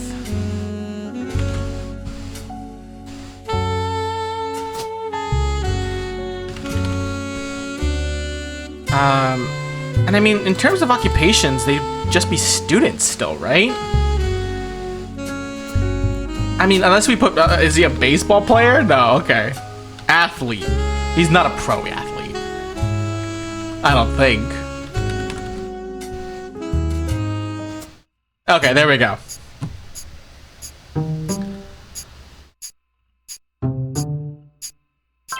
We're making progress, baby! We're getting there. We're cracking the code. We're getting more efficient. Booyah. Okay. Do we have a... Oh, that's crocodile. Hold on. I can fix that. There we go. Okay. Yeah, and we do still have one more name, which is good. Which is good. Let's first see... Oh, what if it's LA? What if we look up lanes across Miami? Maybe that'll be before they left. Let's go! Searching for lanes across Miami does narrow down the pages and pages of articles you found earlier to those with a more in-depth history about the charity. You find some additional information. LAM was formed in 1987, became LAA in 1994. It was founded by Sharon Smith after the death of her husband. Sharon and some other board members stepped down in 1992, and the current leadership took over. One of the oldest articles has a full, uncropped version of the same wedding photo from the LAA website. It seems that after Sharon left LAM, they began to crop her and the rest of her wedding party out of the photo to focus solely on Drew, who is the face of the charity. The full photo has been added to your inventory. Whew, okay. And I'm sure the brother's there too, or the friend. Oh no, I think it was brother, right? I don't know who you are. Oh, probably the sister. Or mother, actually. You. I think. You. And she's a hairdresser now.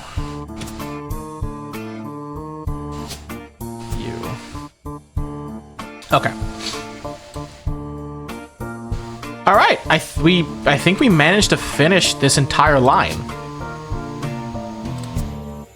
Like completely. Yeah, I think that's done.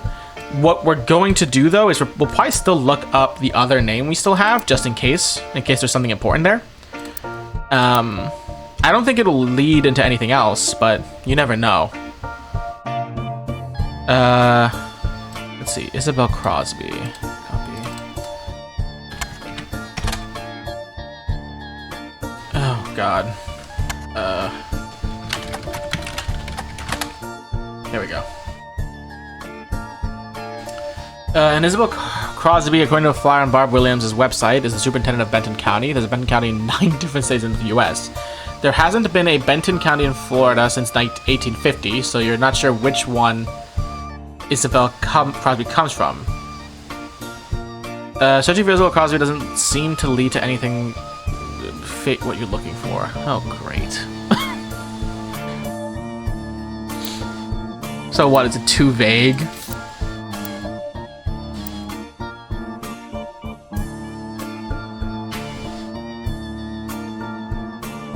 We'll keep this in the back burner, because I don't know what we would need it for. Because I think we have all the information we need. Because we have all the pictures. I think we're fine. I think we're fine. Okay. Let's shift gears.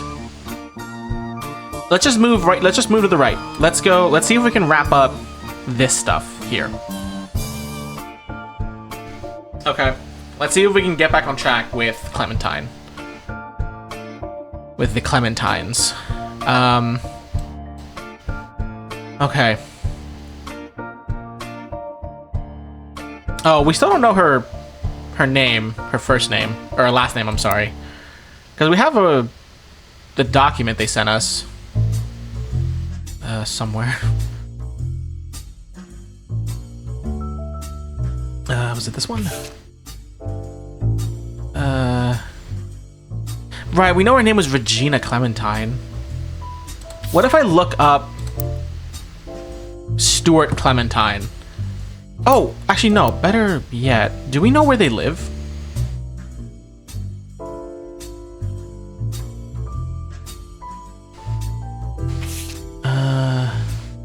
New Orleans, Louisiana. New Orleans, Louisiana. Okay.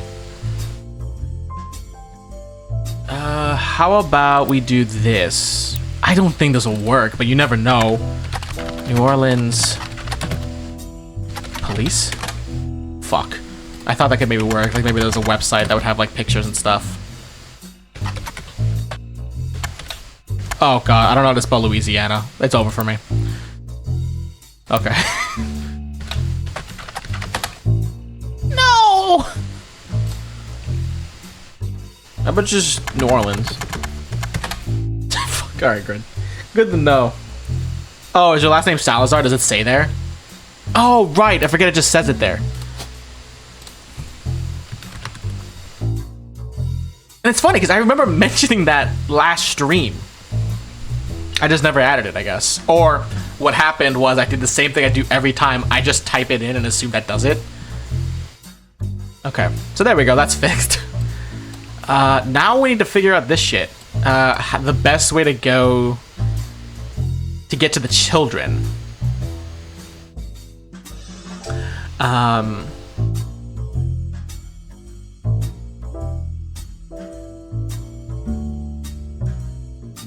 not sure, because we do know that he went to the school where one of his children was graduating, but I don't know where to go from there, you know what I mean? Because it was in the Portland Telegraph Crocodile. Of course that's not gonna work.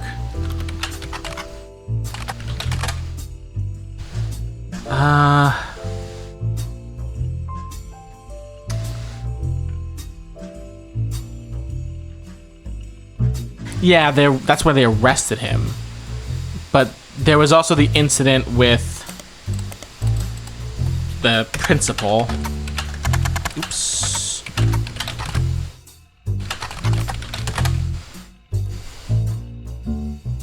Remember the News Time article about? Oh, right. I've been forgetting about News Time, I'll be honest. Oh my god, what am I doing? Somebody save me.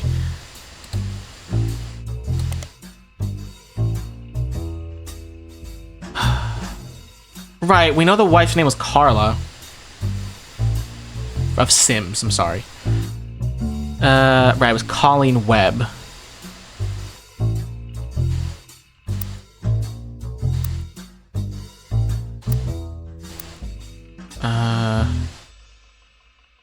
She worked in an airport newsstand.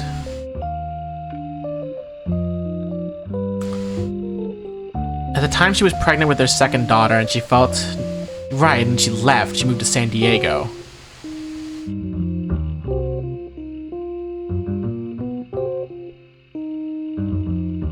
Right, and their names were never changed legally, so they used the web name.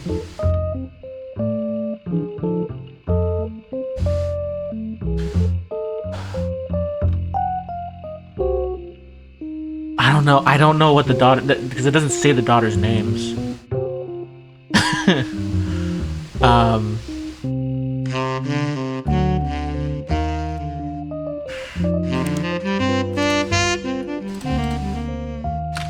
Because this is where we got stuck last time. Fuck.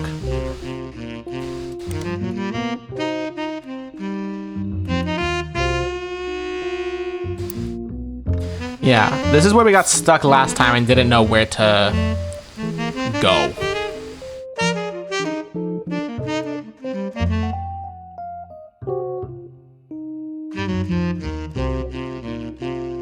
Oh, there is a periodical we're missing that was mentioned in the Roottrees Mania article. Okay, good to know. Thank you for telling me, because yeah, I would probably be here forever. Jesus.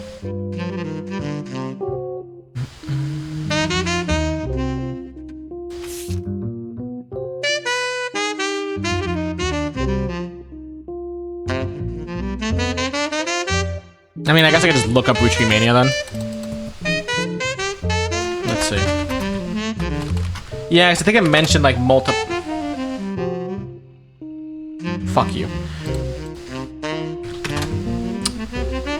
I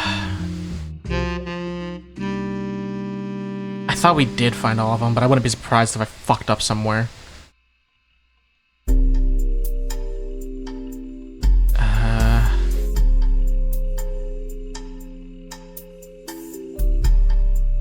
Yeah, it's gonna be a minute until we find it.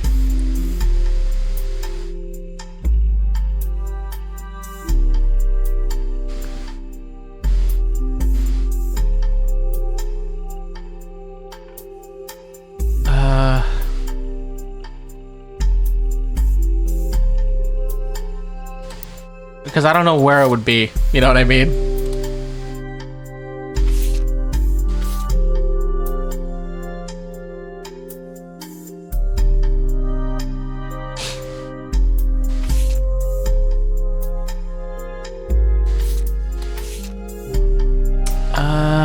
I don't think it's here.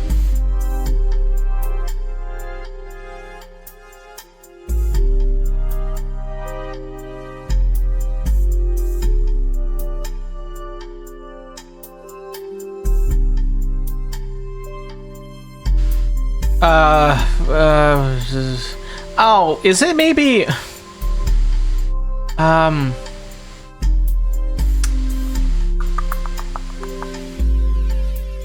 Because there was a piece of evidence we missed a while ago that revolved around, I think it was Patricia, maybe?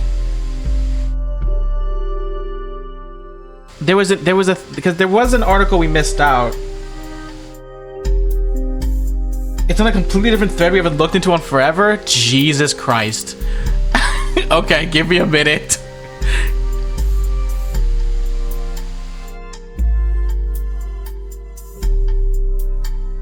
The company Root? What are we doing? Going back all the way there? Okay, hold on.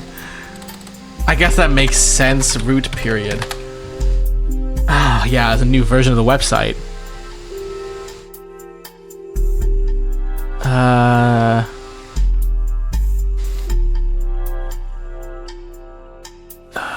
Here, like other aspects of the client, it's managed by Ruby Legal Enterprises. Oh, I can also look up the fashion scholarship.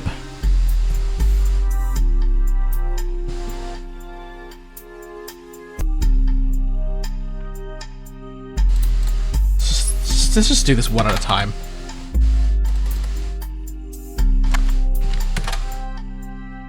The name of the law firm that has been hired by the Roottrees Candy Company. The company is named after its head lawyer, Ruby Spratt. You can't find much about the company from over this year, though all the articles tell the same tale. I think the fiasco of 6 pieces in the revelation. The Roottrees internal law group was complicit in such a cover-up they hired outside counsel.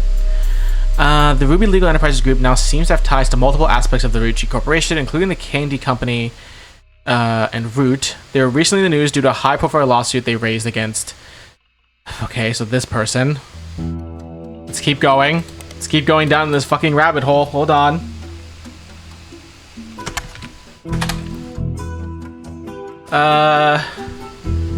Is it Cicely Sanchez is an author best known for Portrait of a Changed Man, released in 1979. Her follow-up, Foreign Gospel, 1984, did not perform as well critically, but still sold quite respectably. She has written a few more books since then, including a biography of Van Gogh, but her first two are her claim to fame. According to a set about authors, Cicely is also known for her non-fiction, where they focus on exploring darkness in the human psyche.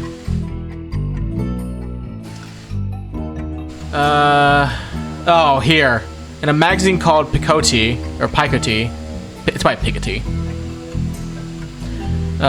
With an article about a book she had been commissioned to write for Guy Hudson. The magazine and Cicely herself were immediately issued a cease and desist due to its inclusion of pictures that she never had the rights to publish. The issue was pulled from store shelves, making it an instant collector's item. Okay. Copy. There's a lot to look up here. Fuck! Magazine.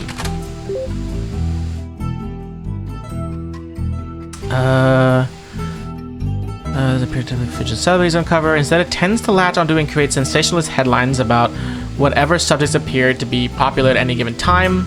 In recent years, it's included Beanie Babies, Magic Eye images, and even Red Bull. It has often come under fire for printing fiction along with facts. Oh man, really? Piketty gets around this by stating in every issue that all the articles are all the hearsay that's fit to print. Yeah, okay. At one point, Piketty ran an article about Cicely Sanchez, an author. She claims to have written an unread book about Guy Hudson. The article was not even the main focus of the issue, yet the magazine was threatened legally by the Roottrees Corporation. That particular issue, the Big Sass Sea Bass issue, was pulled from shelves and has now become a collector's item, especially amongst conspiracy theorists, attempting to figure out what the Roottrees company was hiding. I don't know, maybe all of Guy's affairs. All of his, 5 affairs? You find a recently finished online auction that listed a copy for over $1,000, though nobody bid.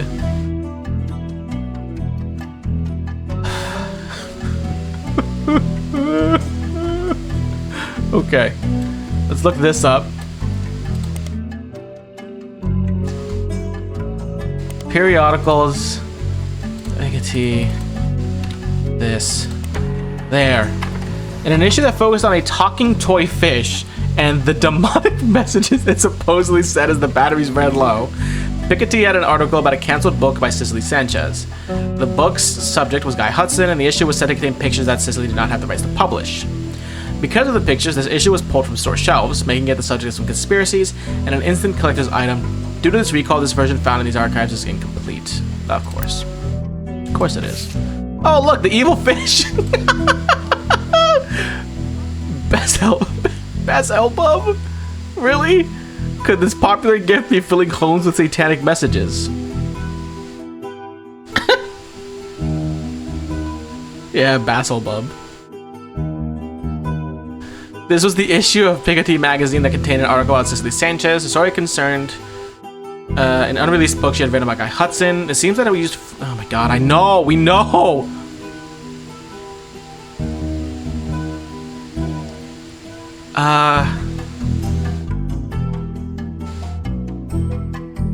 I mean, I would love to read about the demonic fish.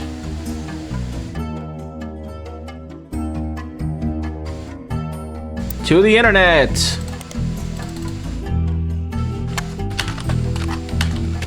Fuck! What's the point? What's the fucking point?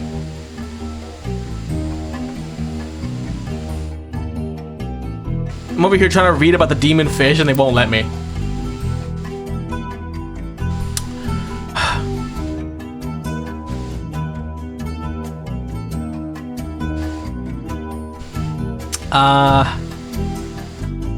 Can I buy it? Do you think I can go find the auction?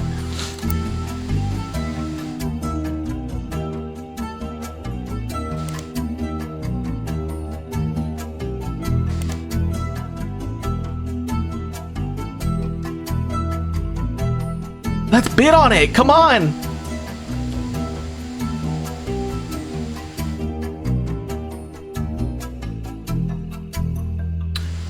Okay, well, I don't know what I'm supposed to do with this, cause, oops, my bad.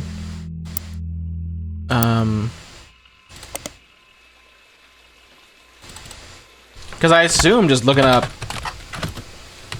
isn't gonna get me anywhere, right? Oh, it does. It's some, is it, yeah, is this different? No, it's the same thing. Huh. Is there anything here? It just has a reveal. Plus, this utensil that will help you lose 50 pounds. Okay.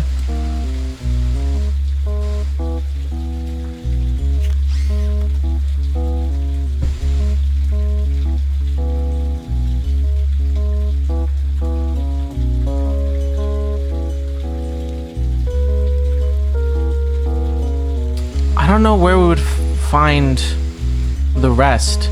Why is this 8? What here is 8? That's true. Now we have a new thing to look up crocodile in.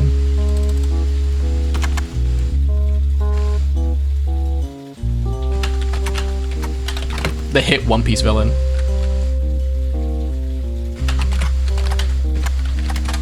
There we go. Oh god. Okay.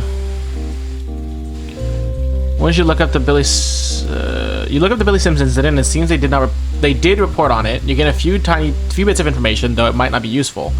Billy Sims was once arrested for throwing a Molotov cocktail at a company that was found to be testing their products on animals. Okay, fair. According to police paperwork, Crocodile Clementine's bail, don't throw Molotov cocktails at people, was paid for by Tostarito Jacobson. It was fairly expensive. I guess we could look that up. Piketty interviewed other students that were at the event to find out if anyone knew anything, and the word going around was that Mark Clementine showed up because his daughter Mary was graduating that night.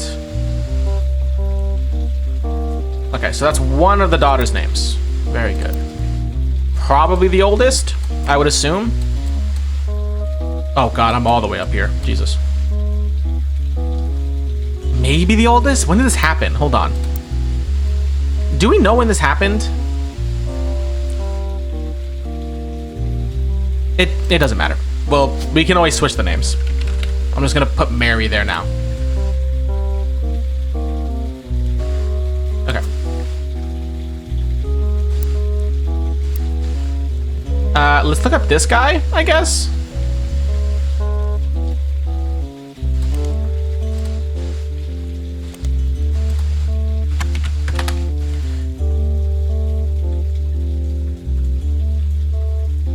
What? Fuego's Fiesta, a regional Mexican fast food chain, held a competition in 1993 that offered free meals for life to anyone that legally changed their name to Tostarito. The Tostarito was a burrito with cylindrical tostada shells inside the flour tortilla. According to a few different sources, Tostarito Jacobson used to be named Lucinda. Okay.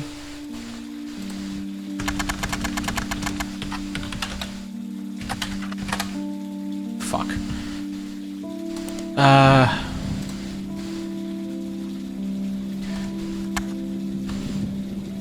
I guess we just look up Lucinda in here. I don't think we'll get anything here.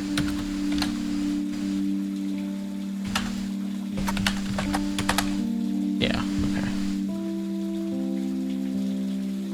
What? I'm trying to think of what the point of this is. You know what I mean? Like, what am I doing with this information?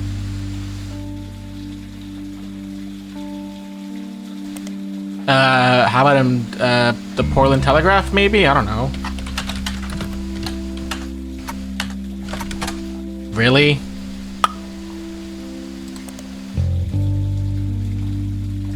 What?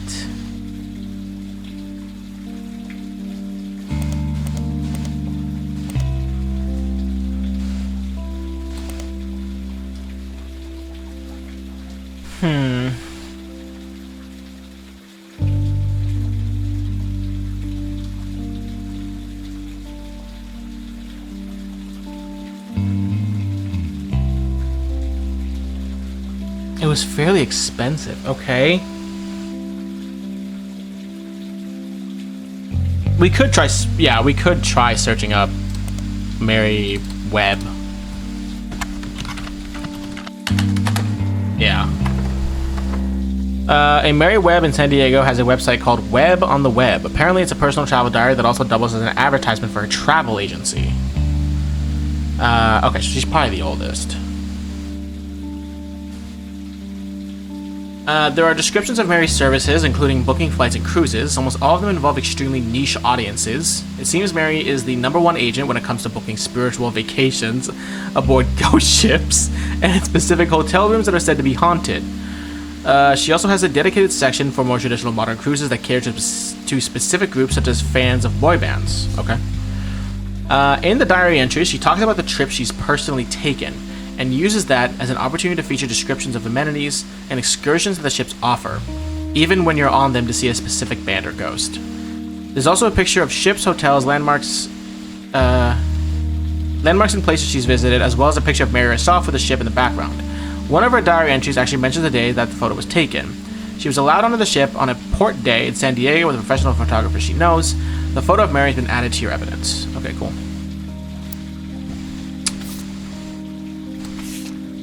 There we go.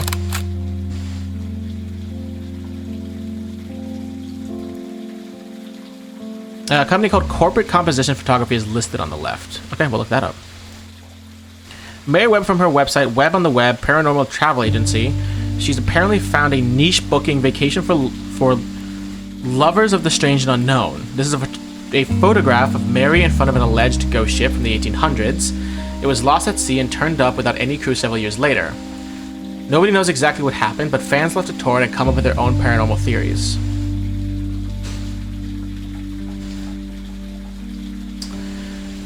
Cool.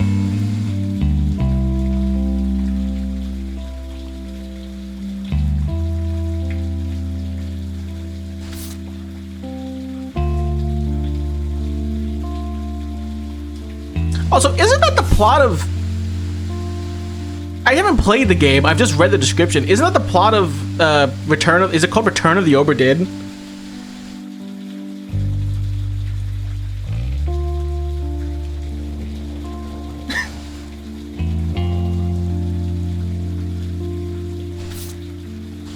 Although, I know that's just a classic, like, ghost ship story. It's like, oh, the ship came into port. Nobody was on it.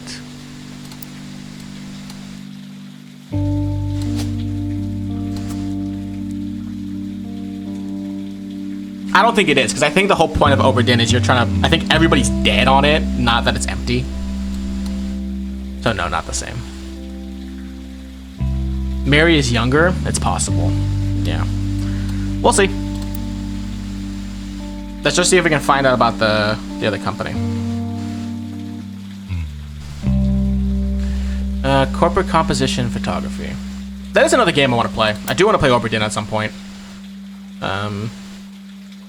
Because I think literally all I know is I think you're trying to figure like how everyone died. I think. Like, ship returns, everyone's dead. Figure it out. Have fun.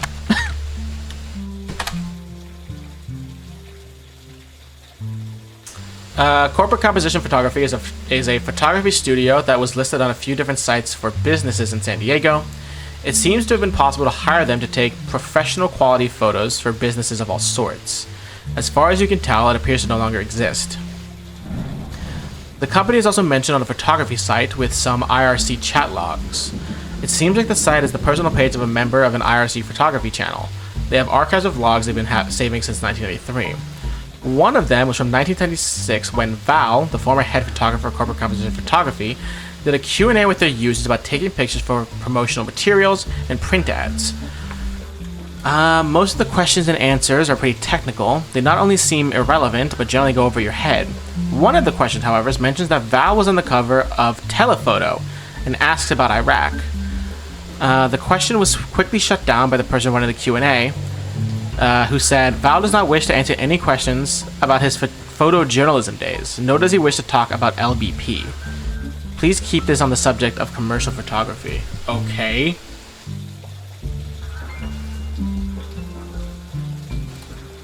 So, Telephoto and Val. Hold on. It's not specifically about Mary Beth, but it's Mary Beth, the Mary Beth line. Let's highlight this. There. Okay, so Telephoto. Cool, good to know. It's, what is the name? It's Val something. I already forgot. I'm a mess.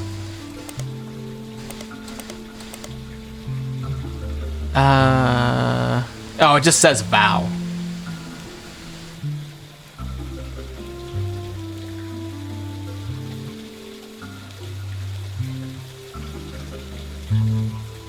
LBP.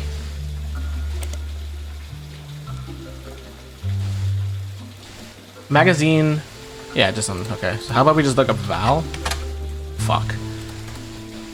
LBP. Shit.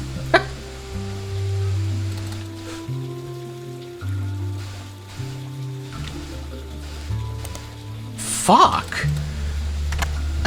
What? Iraq. Wow. Okay.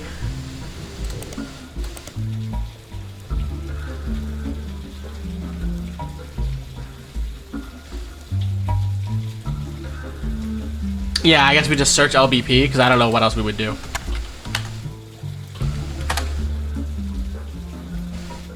What? When searching LBP, you get a wide variety of results. LBP seems like it could stand for Lebanese pound, lower back pain, lead-based pain, low blood pressure, Louisiana Board of Pharmacy, Long Beach Peninsula.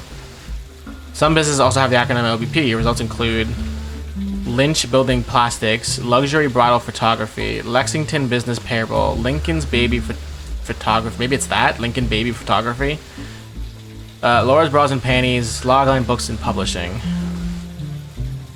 Maybe it's Lincoln Baby Photography, because I don't know what else it would be.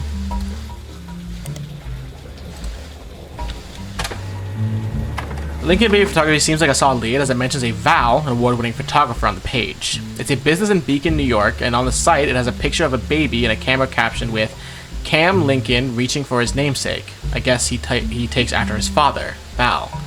At the bottom, the website says, copyright 1998 to 1999. The picture has been added to your evidence.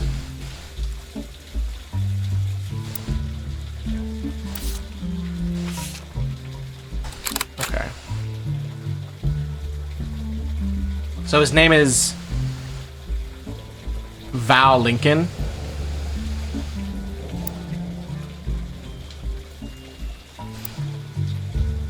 So if we go back to periodicals, there.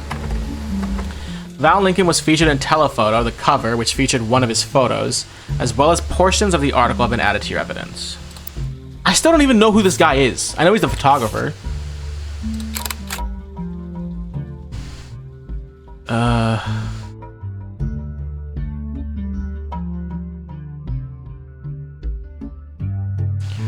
Telephoto's a photography magazine.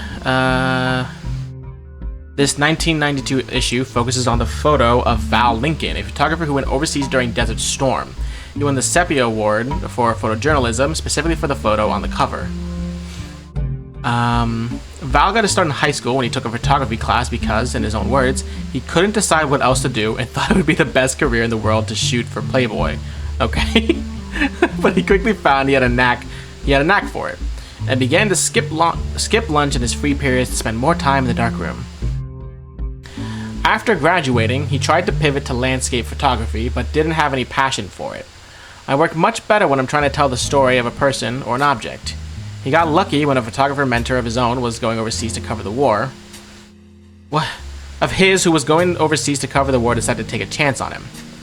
Most people wouldn't call it lucky to go to an active war zone for no pay, but he bought my plane tickets, all my meals, and even pulled some strings so we could rush my passport. For someone that had never had a real job or even left California, it was a hell of a break. Val was only 19 at the time and shot the photo that won him an award the third night he was there.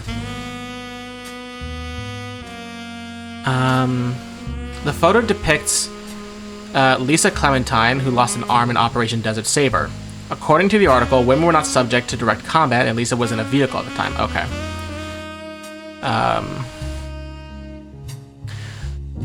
The vehicle had to pull over suddenly when the road ahead was particularly destroyed, and she had a fellow soldier where she and a fellow soldier were severely injured by a landmine. Yeah, so this is the sister, not Val.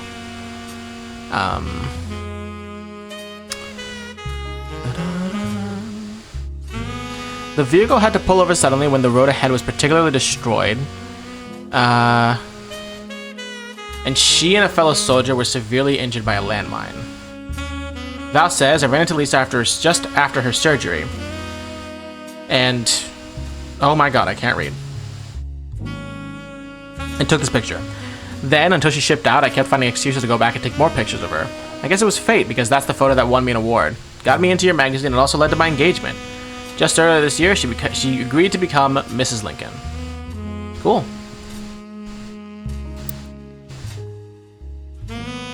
Yeah, so these are flipped. Okay. So this is Lisa Webb.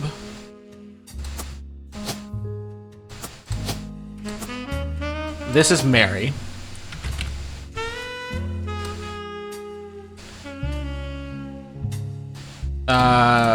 Mary is like a... What's the word?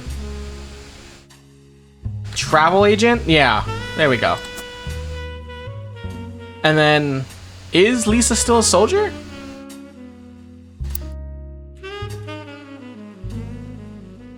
I don't know. This is Val Lincoln.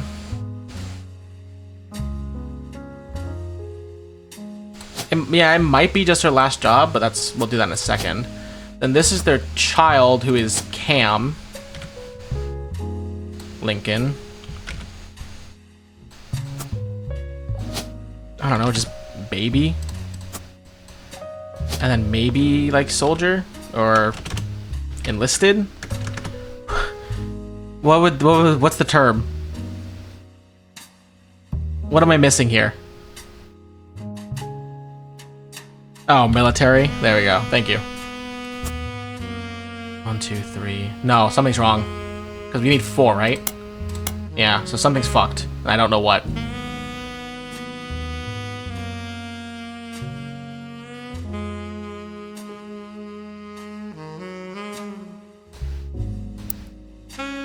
It's possible that she's not in the military still.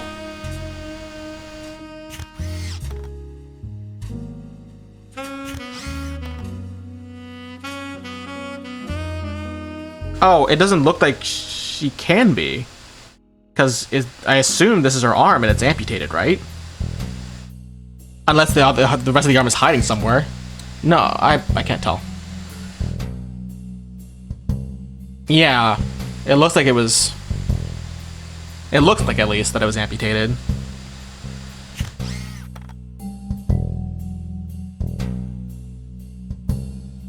Oh, do they explicitly say it was amputated? I didn't remember. I was kind of zoning out while I read a lot of that. I won't lie to you.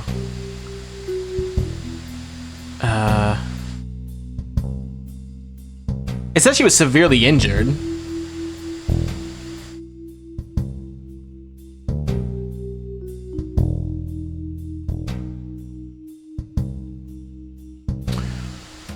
I mean, no, there are definitely jobs you can do without an arm.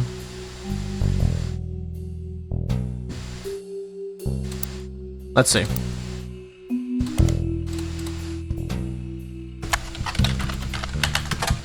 No, nothing there, at least.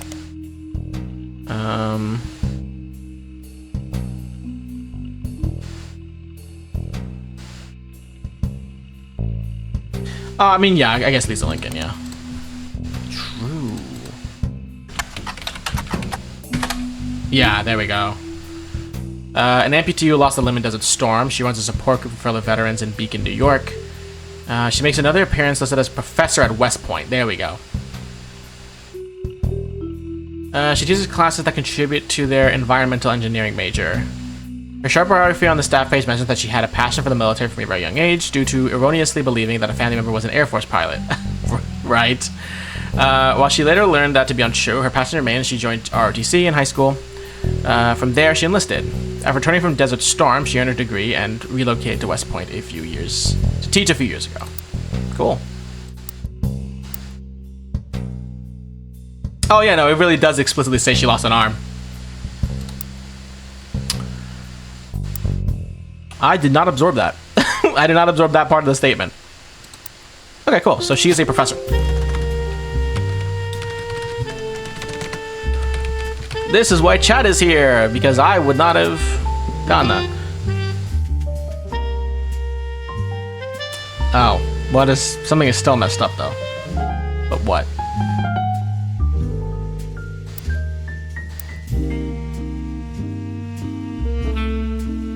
Or not a professor, maybe just teacher? No, professor would work. Okay.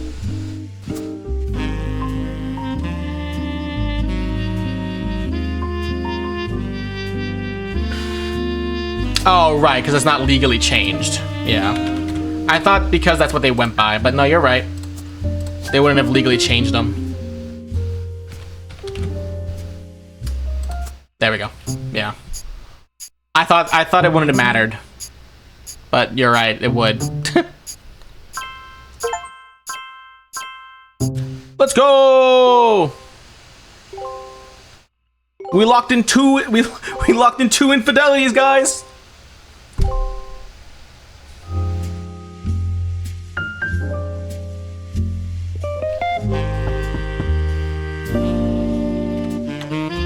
Hey guys, what's up? Hey there, it's us. So I just have to say, the work you're doing here is fantastic. So fantastic, in fact. There goes Clark. Always the bad cop. Go ahead. Well, our law firm, Ruby Legal Enterprises, is having trouble keeping up. They're actually begging us to stop submitting new Roottrees. They said it's getting difficult to verify your progress. Well, consider that a good thing. I told Clark you'd get results. She says that like I didn't believe her. Regardless, the bad news is it's going to take 5 potential tree additions before anyone locks in from now on. That's fine. Good luck. And keep up the good work. Cool. All right, so that's 2 trees locked in. Let's go.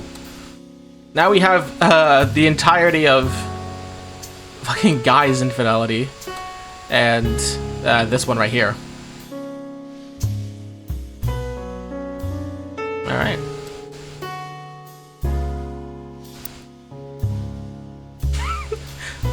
Really, really cool that it explicitly says she lost an arm. I'm over here like, oh, did she lose an arm? Anyways. Good for her keeping her passion for the military, though, and going to teach. That's awesome. Okay. So, the next thing... We're still missing a photo for Christine, who we think is a farmer. We don't really know. I think we made an assumption based on some information that's probably right. Let me drink some water.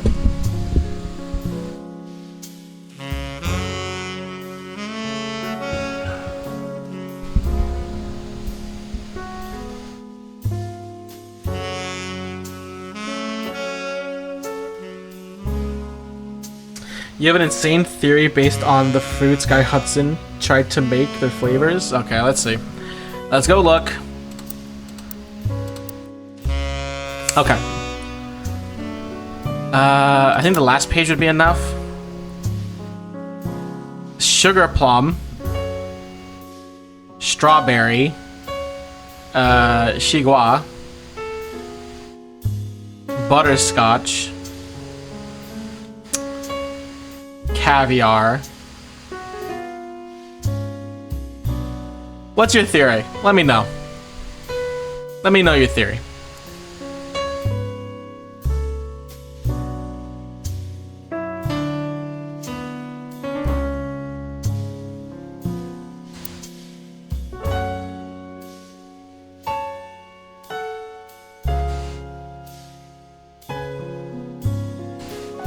Do we have any other photos? No, we don't. Okay.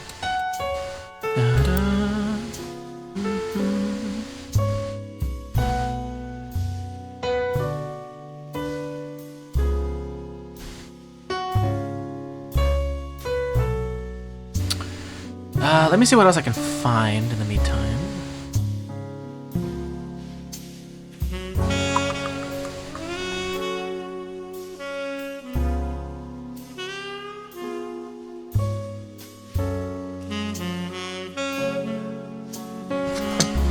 There was a retreat trip to a few countries, so I'd assume that China was important enough for him, that he would choose. Hey. Hey, what's up? What's up? Chigua flavor instead of just saying watermelon. No, that's true. Yeah, yeah, no, absolutely. That's. We know this guy's an asshole. So. Hey. Hello, my dear. How are you? Tired? Yeah. What? Hey. Hey. Hey. Okay. Okay. Bye. Goodbye. Who was that?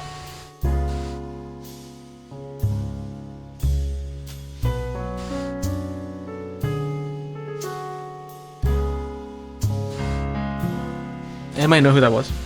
That was scary.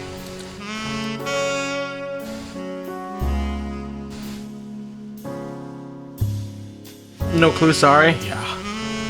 It's okay. We'll figure it out one day.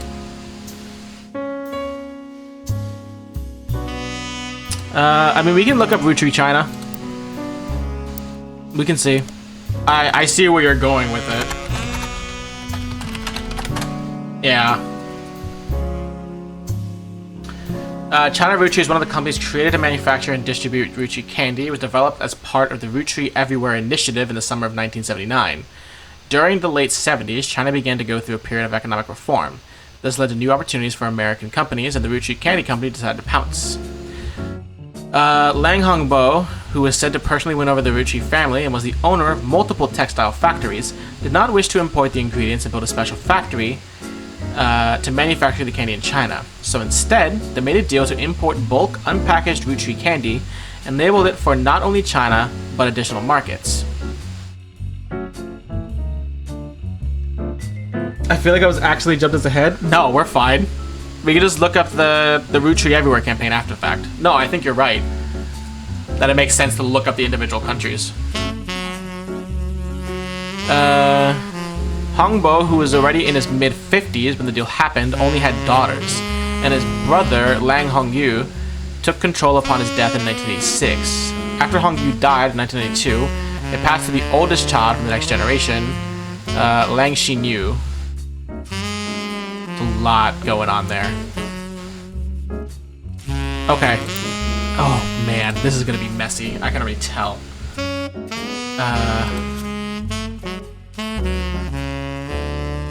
Let's add another. Let's do this page. Let's make this Roottrees China. I don't know. I don't know how in depth this is gonna get. Okay, so we got Lang Hongbo.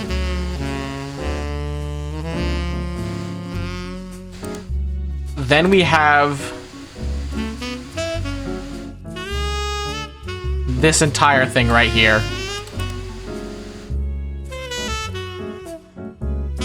Roottrees Everywhere seems to be a campaign where they were like trying to make it easier to have the Roottrees candy go like overseas. Let's see. Is that like Majima Everywhere but candy? Yeah. Roottrees Everywhere was an expansion in the late 1970s. It coincided with some other large changes in the company and had mixed success. As far as you can tell, the different companies related to it were all formed in very different and somewhat haphazard ways. There's minimal organized information about the history of the expansion itself online, but you can glean the following. Roottrees candy had been distributed globally to certain markets, approved by Elias as early as the 1940s. This included places like Canada, Mexico, and select countries in Europe, mostly the UK. Roottrees Everywhere involved Roottrees' expansion to other major markets that were assessed to be ready for Roottrees. This started with 4 that it had no share in: Australia, Brazil, China, and France. Okay. Each of the countries had an entirely new company formed, mostly by making deals with local distributors and manufacturers.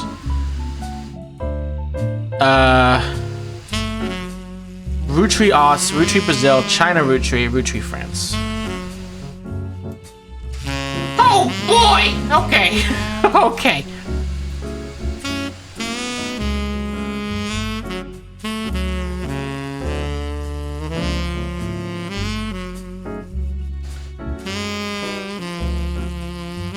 Oh boy. Let's focus on China. Lang Hongyu. Okay. You come across a website for the Lang Tai. Oh my fucking god! Somebody kill me. In game. You come across a website for the Lang Tai Textile Corporation, which is a company that has helped expand Roottrees products to China since the late 1970s. The company seems very accomplished. The site has quotes from many different reporters and news articles listed on it. Nearly every language. It also mentions quite often on the website about Chinese businesses. A leadership timeline with names that prove that the company has been in the Lang family for a long time. Kind of looks like a family tree. Goes back at least 250 years. Wow. During the period where they began the Roottrees deal, Lang Hongbo in China, the family name comes first, so Lang is his last name, was the CEO before he died before the internet was widespread, so there's not much out there other than his name and the website. His younger brother, Lang Hongyu, is featured on the history section directly following him. This also seems to be the only mention of the man. The current CEO is a woman listed simply as Xin Yu. The site doesn't list her last name, though she does appear in the family tree below Hongbo. Langtai has a few American logos on its page. One is a Roottrees logo, another is Tranquilts, and the third is Piece of Asia.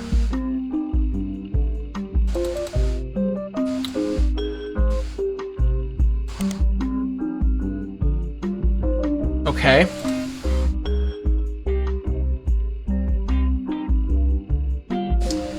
Shinyu is definitely the baby of God and someone in the family I'm calling it out. Yeah, probably. I could believe it.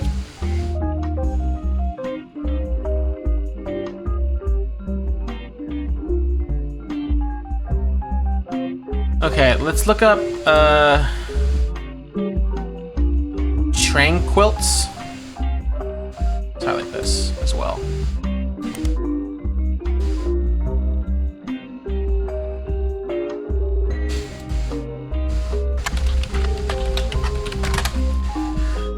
Tranquilts is a play on tranquil and quilts. The name is ironic considering they're the loudest quilts you've ever seen. The main quilt featured on the website is flaming unicorns soaring through space with peace symbols all around it.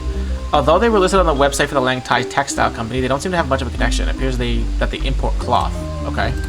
And then the other one is Piece of Asia.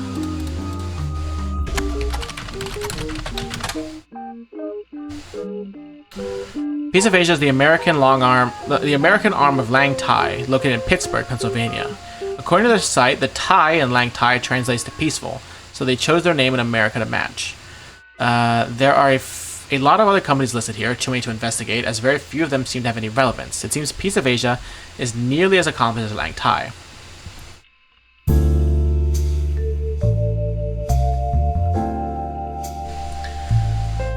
They offer fabrics and cloths at wholesale prices. You don't spot anything out of the ordinary. The business is said to be owned by husband and wife Jerry and Linda Han. The Chinese names are listed too, and from using an online translator, it seems that Jerry is Han Junwei and Linda is Lang Xinyao. Okay, cool. I don't know where they fall under. Oh, probably here? Because I think it says that he has... No, this makes no sense. I'm so lost.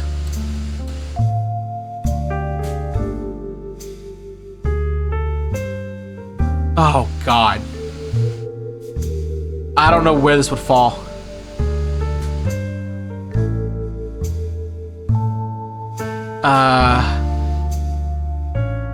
It would have to be... No, because I don't know how many children. I don't know much of anything, honestly. Okay, give me a second. Give me a second. I got this. I got this. You know what? Let me drink some water. Give me a minute.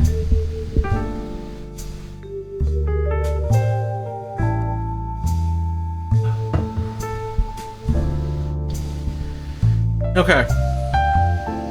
We put Susan Ford up here just because that's what we made. We made an assumption. But we don't really know that.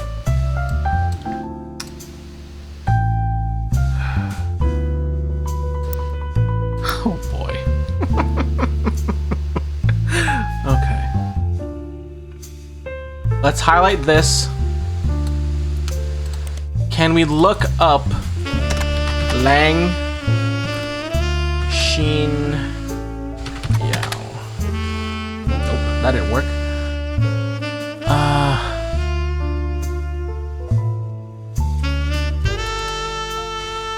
Did Linda Han like work for us at any point? I don't think so, although maybe she did. Yeah, it was based on a timeline. Linda Han. Here. Jerry, Linda, and Mark Han appeared recently on a website called Focus on Philanthropy under the headline Hanging with the Hans. The Hans were chosen because they donate significantly to causes that further Chinese-American culture. Cool. Jerry and Linda were both born in China and fell in love during college. Linda's father led a large company. This article never names it. After it expanded to the US, Linda's father approved their marriage so long as Jerry took over the U.S. portion of the business. Linda jokes that the entire situation is like something out of an Alanis Morissette song, with how ironic it all ended up. I was absolutely terrified to move to the United States, but my big sister was desperately in love with the idea. Okay, so there are 2 siblings.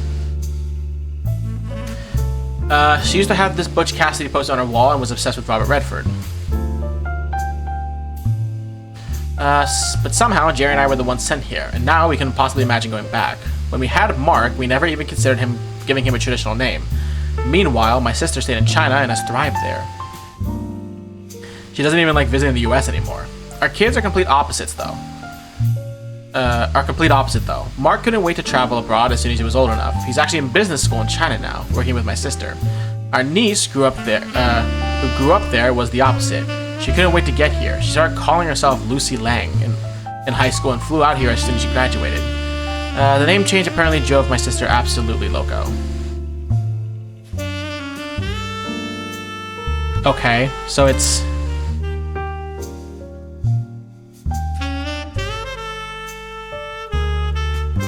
It has to be something here. Maybe. If you're giving me names of like the children, then I can't imagine it not being that. But I have no clue.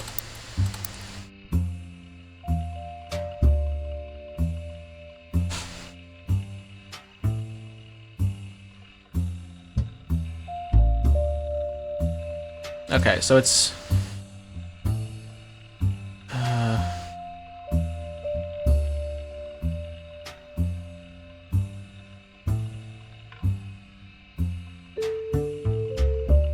Oh, no. I'm sorry. I misread. It wasn't their daughter, it was their niece. Okay. I misread that. That's fine. I simply misread it. That's fine.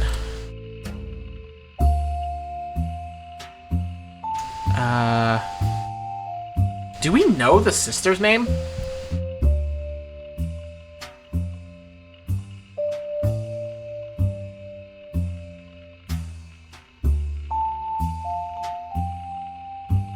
What if you look up Lucy Lang? I don't know. Oh, yeah.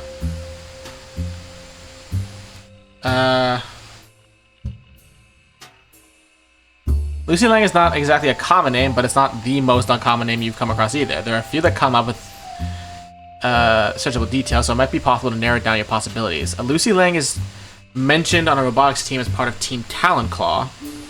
Team Talon Claw are one of the only 2 teams from the US participating on a new robot-based show in the UK. Another Lucy Lang is part of a small women's a cappella group in Los Angeles called the Gin and Tonics. Okay.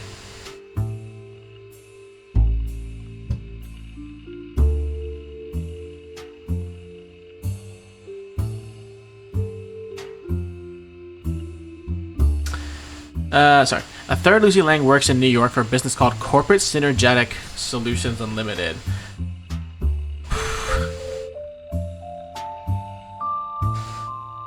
Yeah, maybe the last one.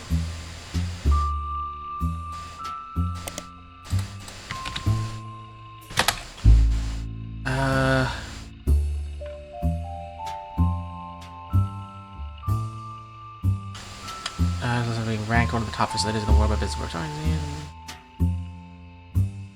Okay, so none of them are related to our company. Okay. Go back. How about the Gin and Tonics?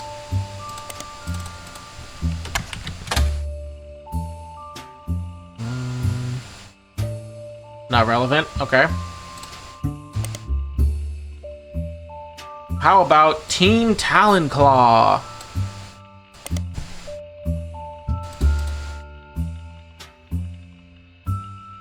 We could also try Business Watch, it's true. Team Talon Claw is a robotic club of Mid-Eastern University. Their robot was also named Talon Claw, has been selected for appearance on the 2nd season of a British television show focused on robot fighting. That's awesome.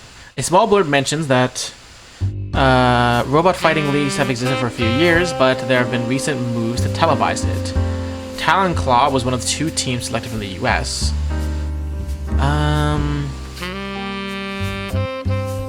But the last 8 days, they've been canceled because they're currently in the UK. At the bottom, the traveling members of Talon Claw are listed as Team Captain Jaya Patel and supporting members Lucy Lang and Kurt Hauser.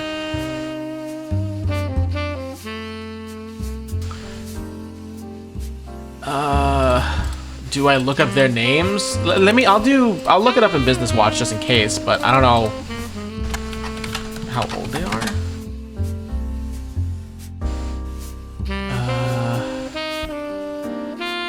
No, I said she grew up in a small Arkansas town, so it can't be her.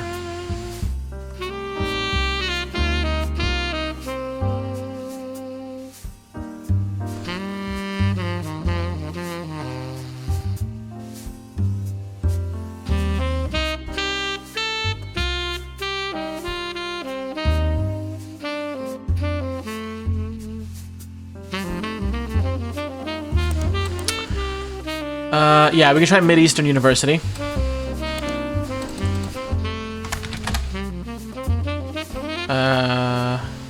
The legal and language departments of the Pride and Joy. Referred to as a Little Ivy. The website boasts about that they have a historical technology museum on campus.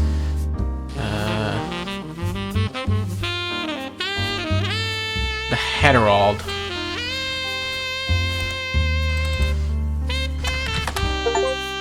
There we go. Also achievement. Okay.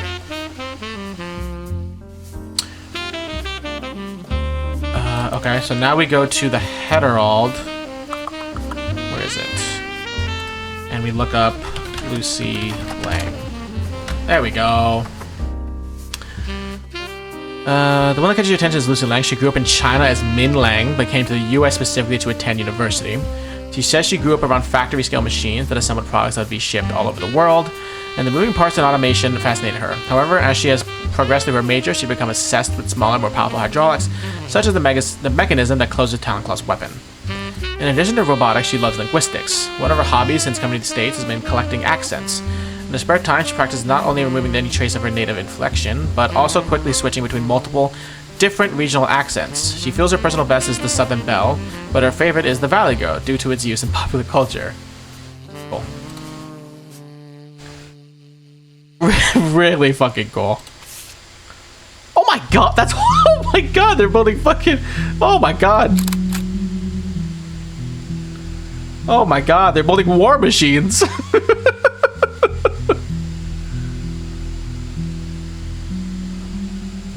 Okay, so that's Lucy Lang.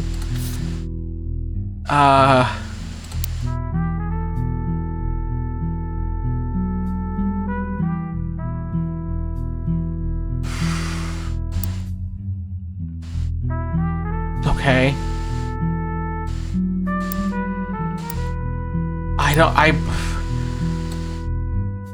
I don't even know where to go. Maybe it's here.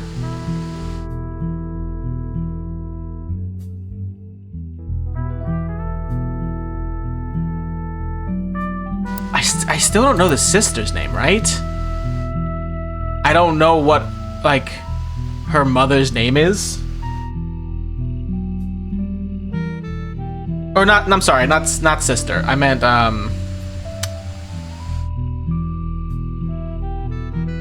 not Lucy's sister, but I forget her name already.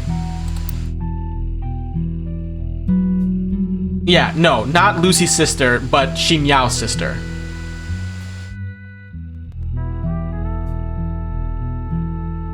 Were there two? Oh, was it Xin Yao and Xin Yu? Oh, it is. Okay, yeah. Yeah. Okay. So we can probably Xin Yu Lang. Fuck. Really? Because we can look up Xin. Am I spelling it wrong? Or am I fucking up?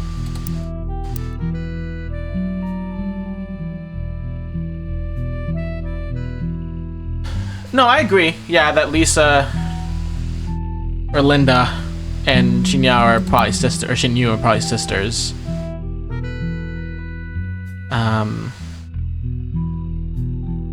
just don't have a picture of her. Because my guess is that she's either here or here. Like, she's the one that the affair happened with. But I don't know where to get a picture of her. Maybe under... Oh my, I opened every application possible. No. Maybe under Business Watch. I don't know. Okay, nothing under Linda Lang. No. No, yeah, she's absolutely got a picture somewhere. I've just gotta find it.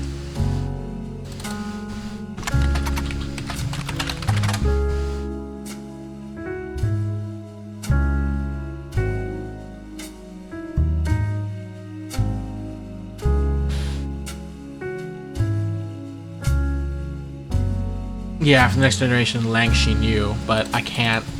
Like, looking up Lang Xinyu doesn't get me anywhere. Oh, it does. I was typing it in backwards. I'm a mess.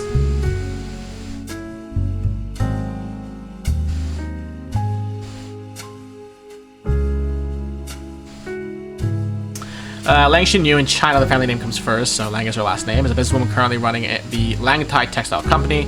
She was recently listed in an article on a website written by and for women. The article, entitled Empowered, is about the recent rise of women entrepreneurs in China.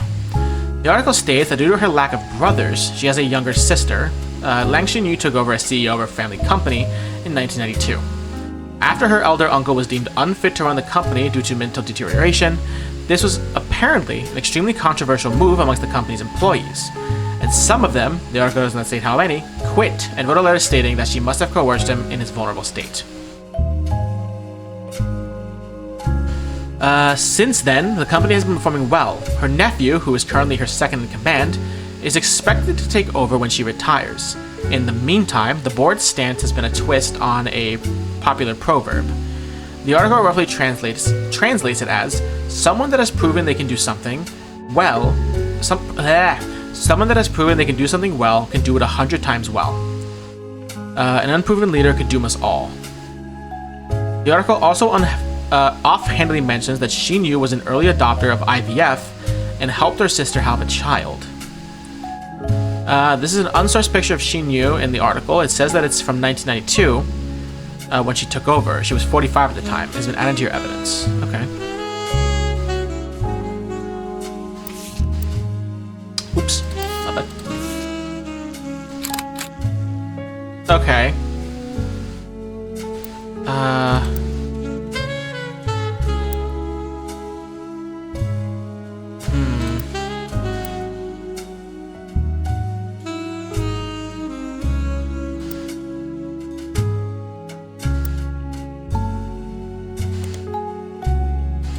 Let me do Business Watch again. Let me just not fuck it up this time. There. Searching for Lang Xinyu separately brings up much fewer results than Lang Tai. Lang Xinyu was even featured in Business Watch in 1982. She missed out on Watchman of the Year, but did have a pretty sizable article that mentioned some of her history.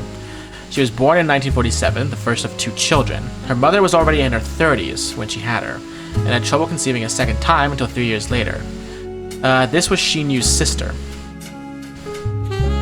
It became clear that her father was not going to have a son to pass the family business down to. This is how Xinyu became involved.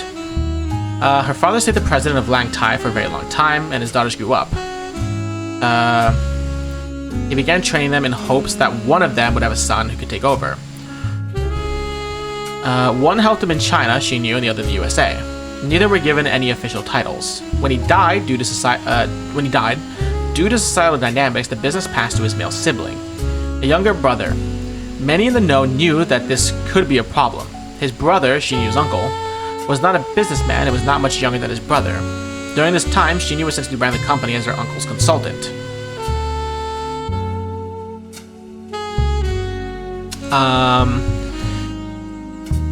He began to have problems related to dementia, and Xinyu, who had already been running things behind the scenes, performed somewhat of a power play. She stopped working until the results of her absence began to cause problems.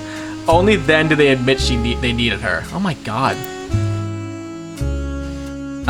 Yeah, it looks like it's not mentioning anything about a marriage, so it's definitely possible that this is... She knew this is the daughter. So this is... Xinyu Lang. And this is... Oh, but... Her real name wasn't Lucy, was it?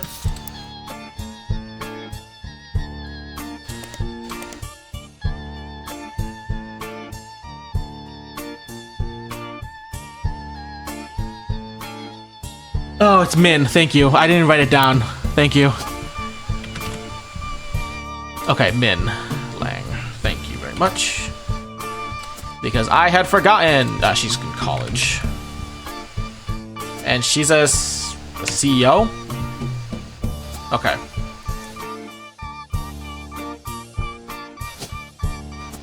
Oh yeah, I think it just says in the picture, right? Yeah, Min Lang. Okay, so that's that one.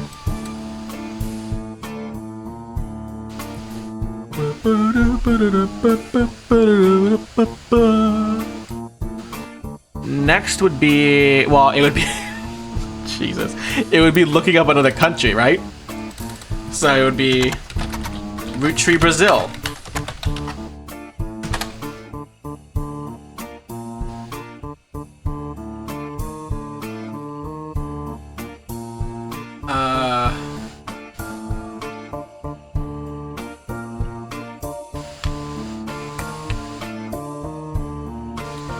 Sometimes everyone is referred to as Roottrees, Brazil.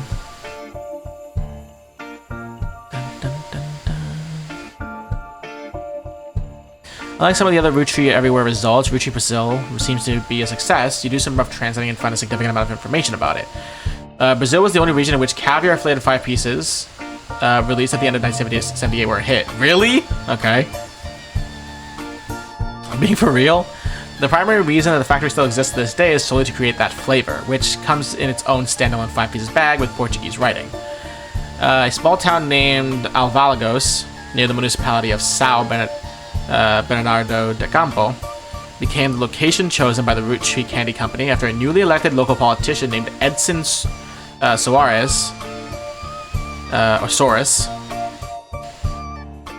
heard they were planning a new factory and petitioned them in early 1979.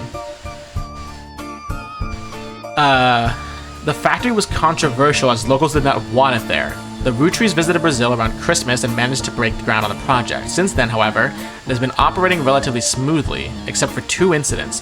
The first was Incendio de Bordo in 1982. And the second was an unsuccessful strike in 1995 that involved all the factory workers being replaced. Oh, Jesus Christ. The factory was originally built and run, according to paperwork at the time, by a small company called Nova Corporação de Doces Brazil, which literally translates to New Brazil Candy Corporation. Okay. This company no longer exists. Not much information has ever existed about it. The Roottrees now run Roottrees Brazil entirely.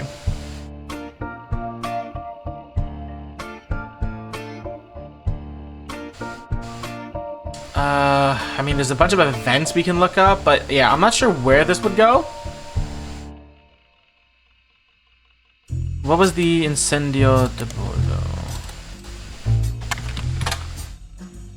Translated to Maple Fire. The factory was deliberately attacked in the case of clear arson. To the production floor, and locals claim that the air smelled like a mix of burning plastic and maple syrup.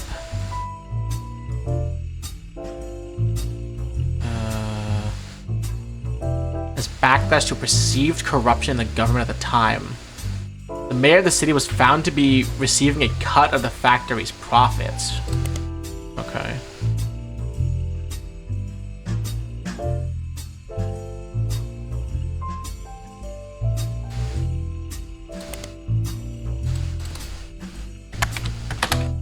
Yeah, it did say there was not much information online. Okay, so...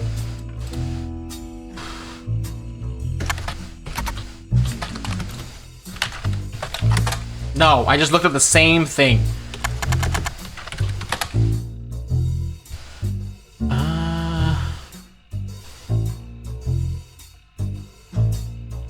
Roottrees is one of the companies created to manufacture and distribute Roottrees candy. It was developed as part of the Roottrees Everywhere initiative in summer 1979. For Roottrees, Charles Martin, who owned a company that manufactured licorice in Australia, was tapped to run the Roottrees factory after he impressed the American leadership of the Roottrees Candy Company at the time. Roottrees did have some success, but only in certain regions.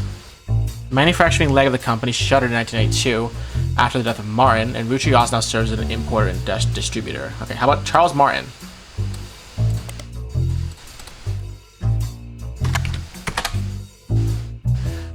Was a candy manufacturer in Australia, born in 1923. He had a popular brand of licorice called Martin's Licorice Bullets.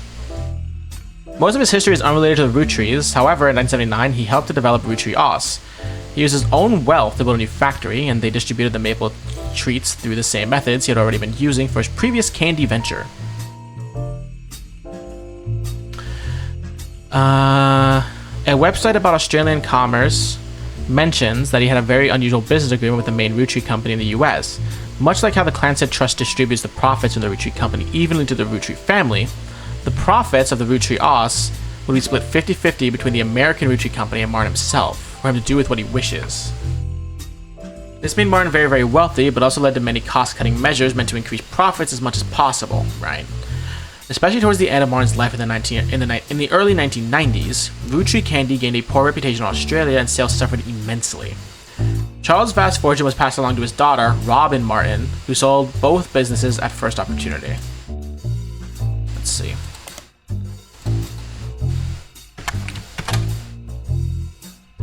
Robin Martin is featured in many of the top 100 wealthiest women in the world lists. She owns a private island off the coast of Australia, where she reportedly has her own exclusive retreat.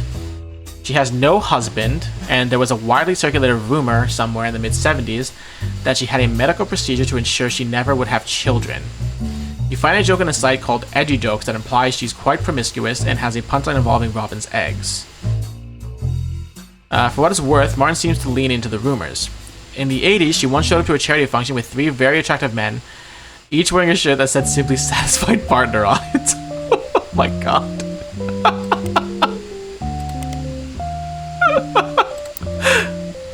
Okay.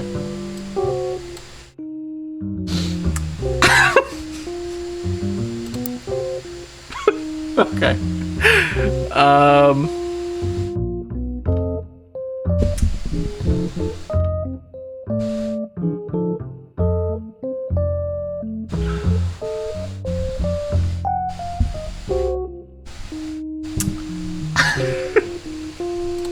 It's unbelievable. Okay, so it's probably not her. Maybe, because I don't know.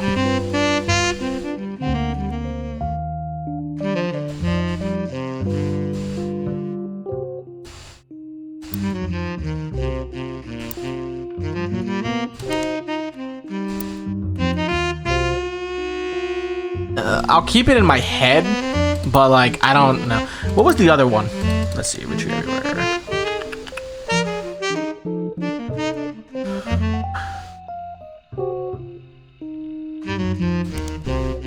Roottrees France.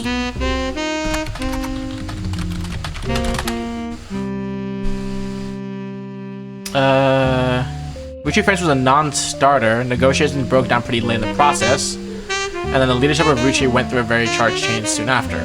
It was meant to be Tristan Robert. Did it break down because it was if they found that guy was having an affair? We are coming up on 3 hours. We'll probably end in a second. In a few minutes here because I'll probably end up hitting a roadblock again.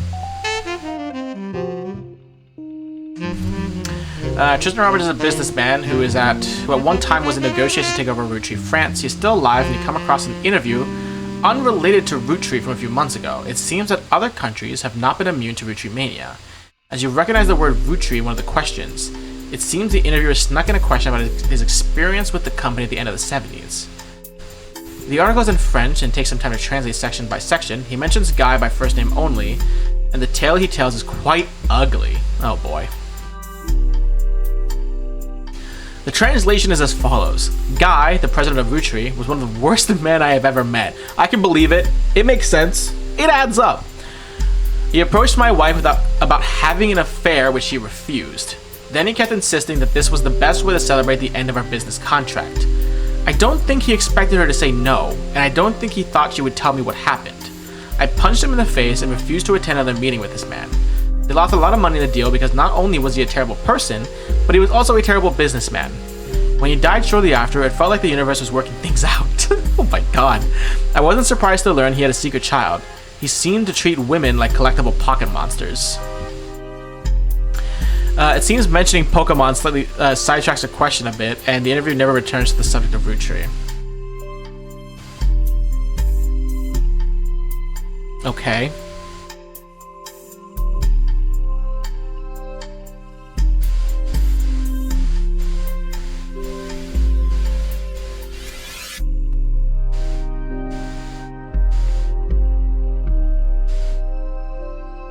Maybe Tristan Roberts is in Business Watch?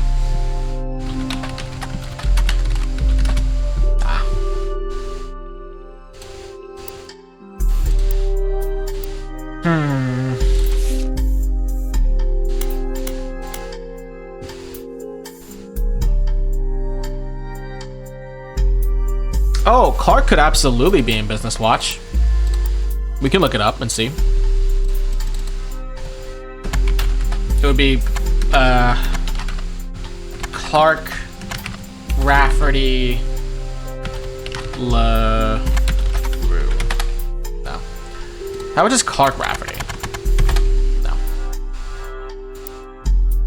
Wait, would it even be LaRue? Or am I thinking of someone else?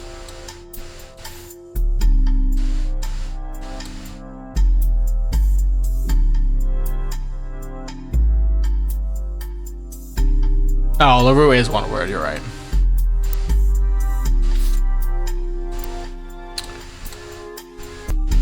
I assume it would come with Clark Rafferty, but let's try one more time. LaRue. Nah. Oh, what? Oh, hyphen maybe? Okay, good point, good point. We'll get there. There we go. I just don't know how to spell.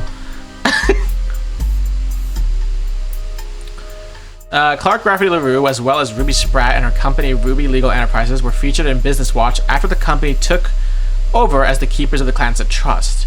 There's an article about the process that involves both Clark and Ruby.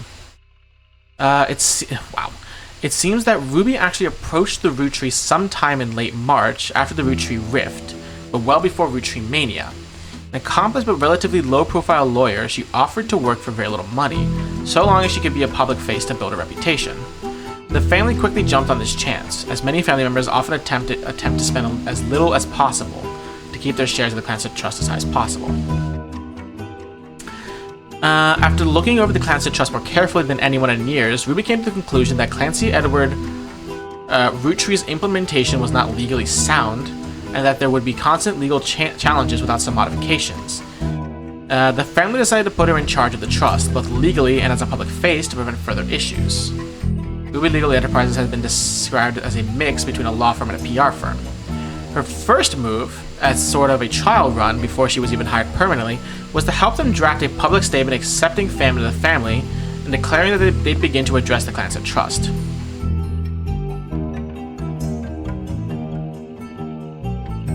This went quite well, and they officially hired her in early April.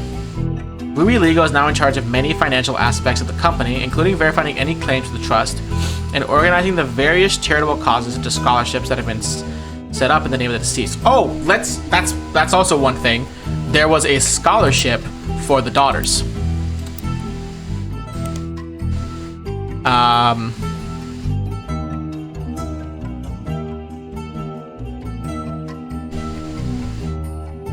Let's just do this.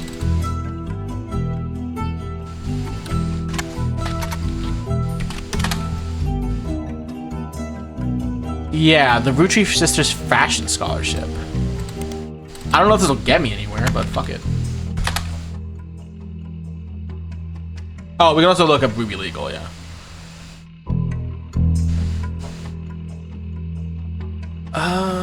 The Roottrees website has a special memorial section to the deceased members of the family, but it contains no new information.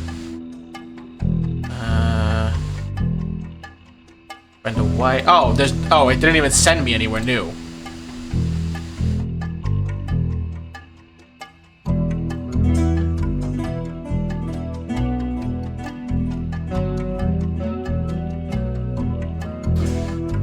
Oh, right. This is what led us to Ruby Legal and stuff. You're right, you're right. What was the... Was it Piketty? No, I think that's the picture one, right? No, it's fine. Fuck. I think we're getting to that point. I think we're crashing. I spelled Ruby wrong.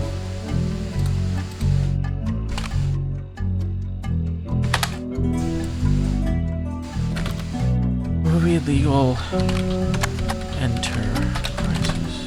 Fuck.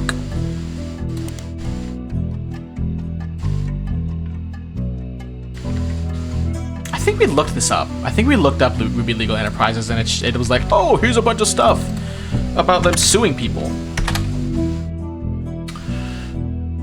Yeah, the high-profile lawsuit with Cicely Sanchez. Ruby Spratt, that's her name.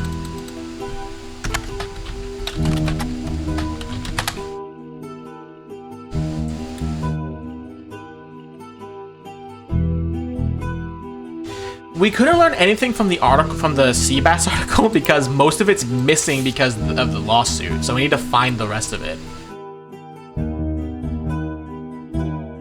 And it says missing pages, and I don't know what I could look up here, like based on this. It does say there's, well, no, it doesn't say there's 8 attachments. It says there's 8 things to maybe learn from it. Hello, Nate. So the number that is appearing here, it just shows there's something to still learn from it. Yeah. I tried to look up about the conspiracy theory with the fish and I couldn't get it. I looked up Baselbub, didn't get anything. We can try again. Let's see. Yeah. Oh, conspiracies in general? Sure. Because I don't think I can just look up Roottrees. No. It is Piketty though, right? Like that's the article? The news thing? Yeah. Oh, that's true. I guess there would be new conspiracies, right?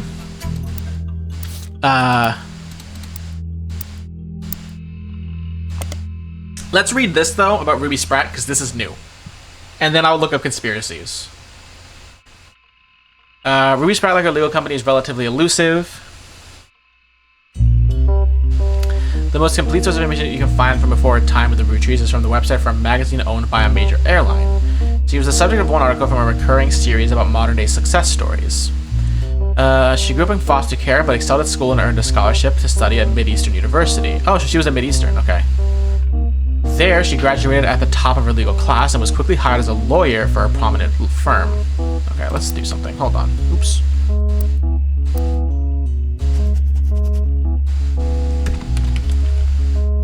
Ruby Legal.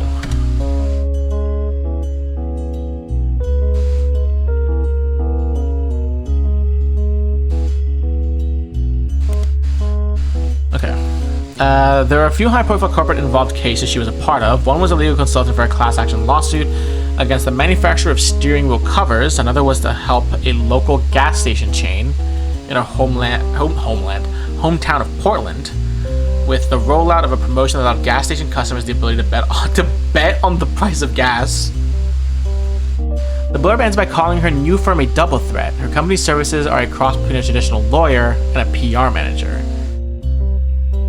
Well, we have the magazine from Mid-Eastern, the Herald, right?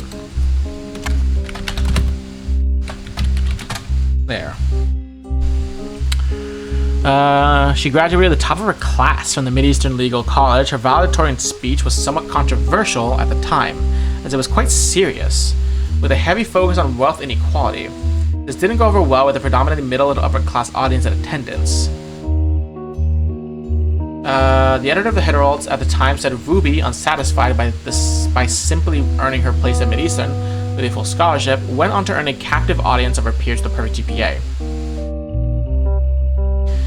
It felt like the ideal occasion for a celebration of an undoubtedly incredible individual. However, by the end of her speech, there were many in the audience that wished that neither of those events had transpired. It was a passionate attempt to use her soapbox to proselytize her fellow students and her parents into the religion of poverty, but unfortunately, judging by the signs, they remained unconverted. Okay.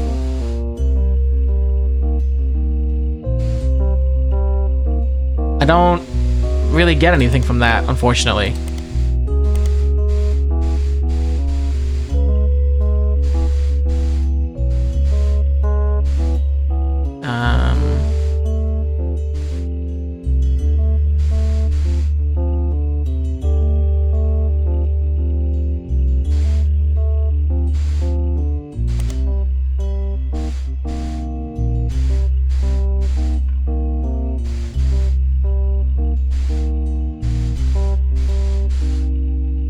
Right? Like, there's not much to go here? You know what I mean?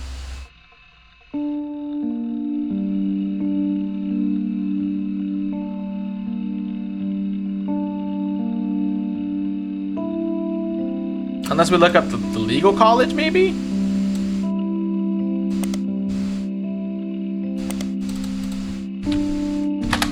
No. Okay. Weird. Because I feel like the other pages of this is what's going to give us what we want. If we can somehow find them.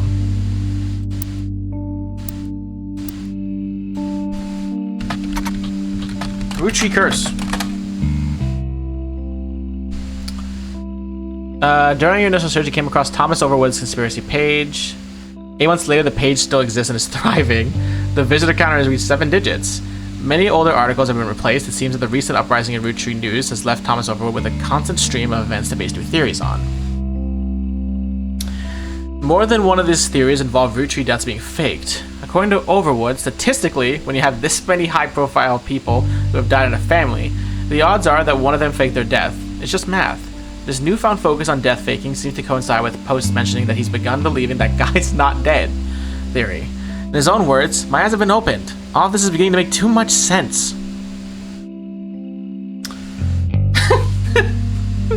One of his posts details the belief that Ron Roottrees is still in charge. Gwyn Roottrees' death was faked, and that Clark is only there to throw people off. Apparently, this allowed Ron to travel to France to develop their new candy recipe in secret.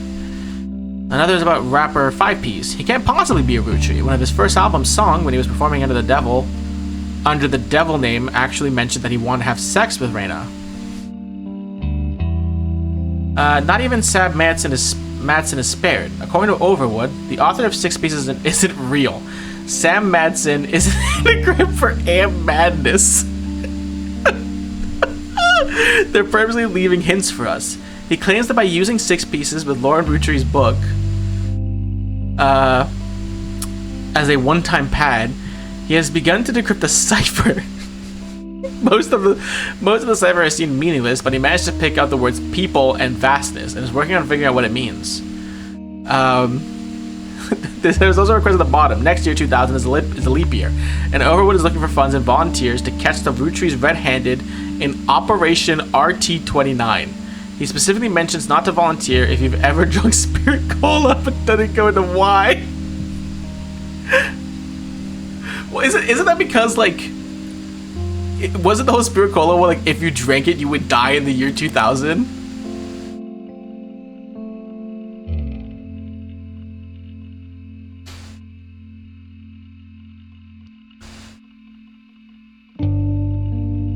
Oh my god.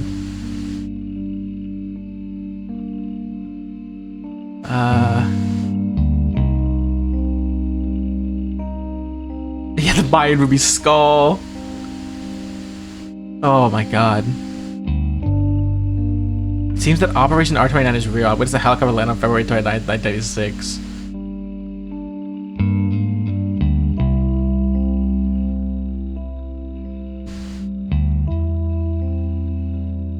Oh my god. What even is Operation 29? Can I look that up?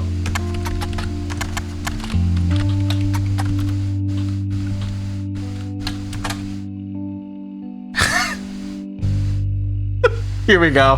Here we go. You find more conspiracy websites. Some people out there claim that the Roottrees are changing the candy recipe to include more and more chemicals, and that this was done in cooperation with bad actors from an unknown government.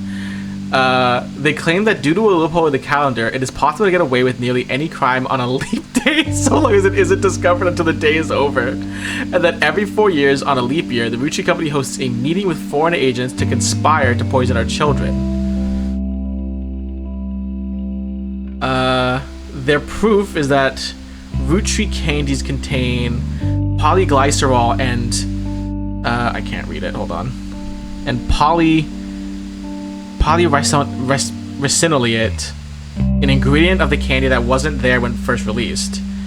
They claim it is added in an attempt to addict people and eventually induce mind control. The website claims to sell pills that counteract this effect for children that have already eaten Roottrees candy in the past. You do an additional search for polyglycerol and it seems to be an emulsifier in chocolates approved by the FDA and widely used across many products. Okay. Alright, I guess we look up Guys Not Dead.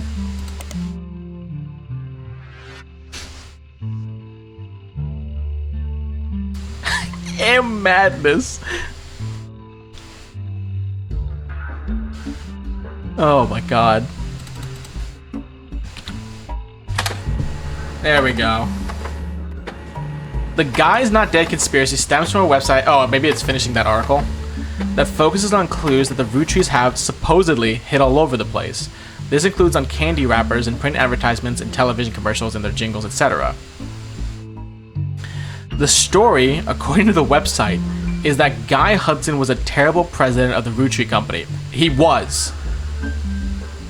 And introduced multiple failed products. Yeah, caviar. Something needed to be done that would put the company immediately and instantly back in the favor of consumers, so they killed off Guy Hudson and replaced him with a new president. This move immediately garnered sympathy, and the company recovered the next year, more popular than ever. The next president stayed much further out of the limelight, and some people even theorized that he was simply Guy Hudson in an elaborate disguise, which is why he stopped appearing in public. The people who run the site are asking for help. They're certain that there's a clue to all this that accidentally leaked an abandoned article from the magazine Piketty. On this page is a scan of the magazine's cover, the interview with Cicely Sanchez about Guy Hudson, and some photos. Oh my god.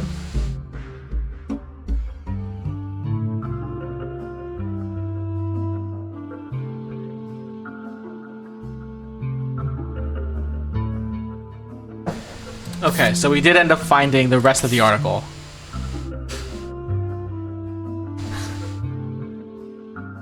We do have our new lead. And a bunch of pictures. So here's what we're gonna do. We're gonna stop. Because this is our new lead, and it'll give us something to bounce onto. To bounce onto?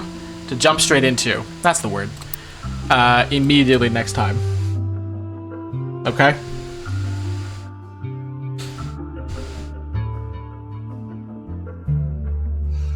God, guy sucks. He sucks. He sucks so much.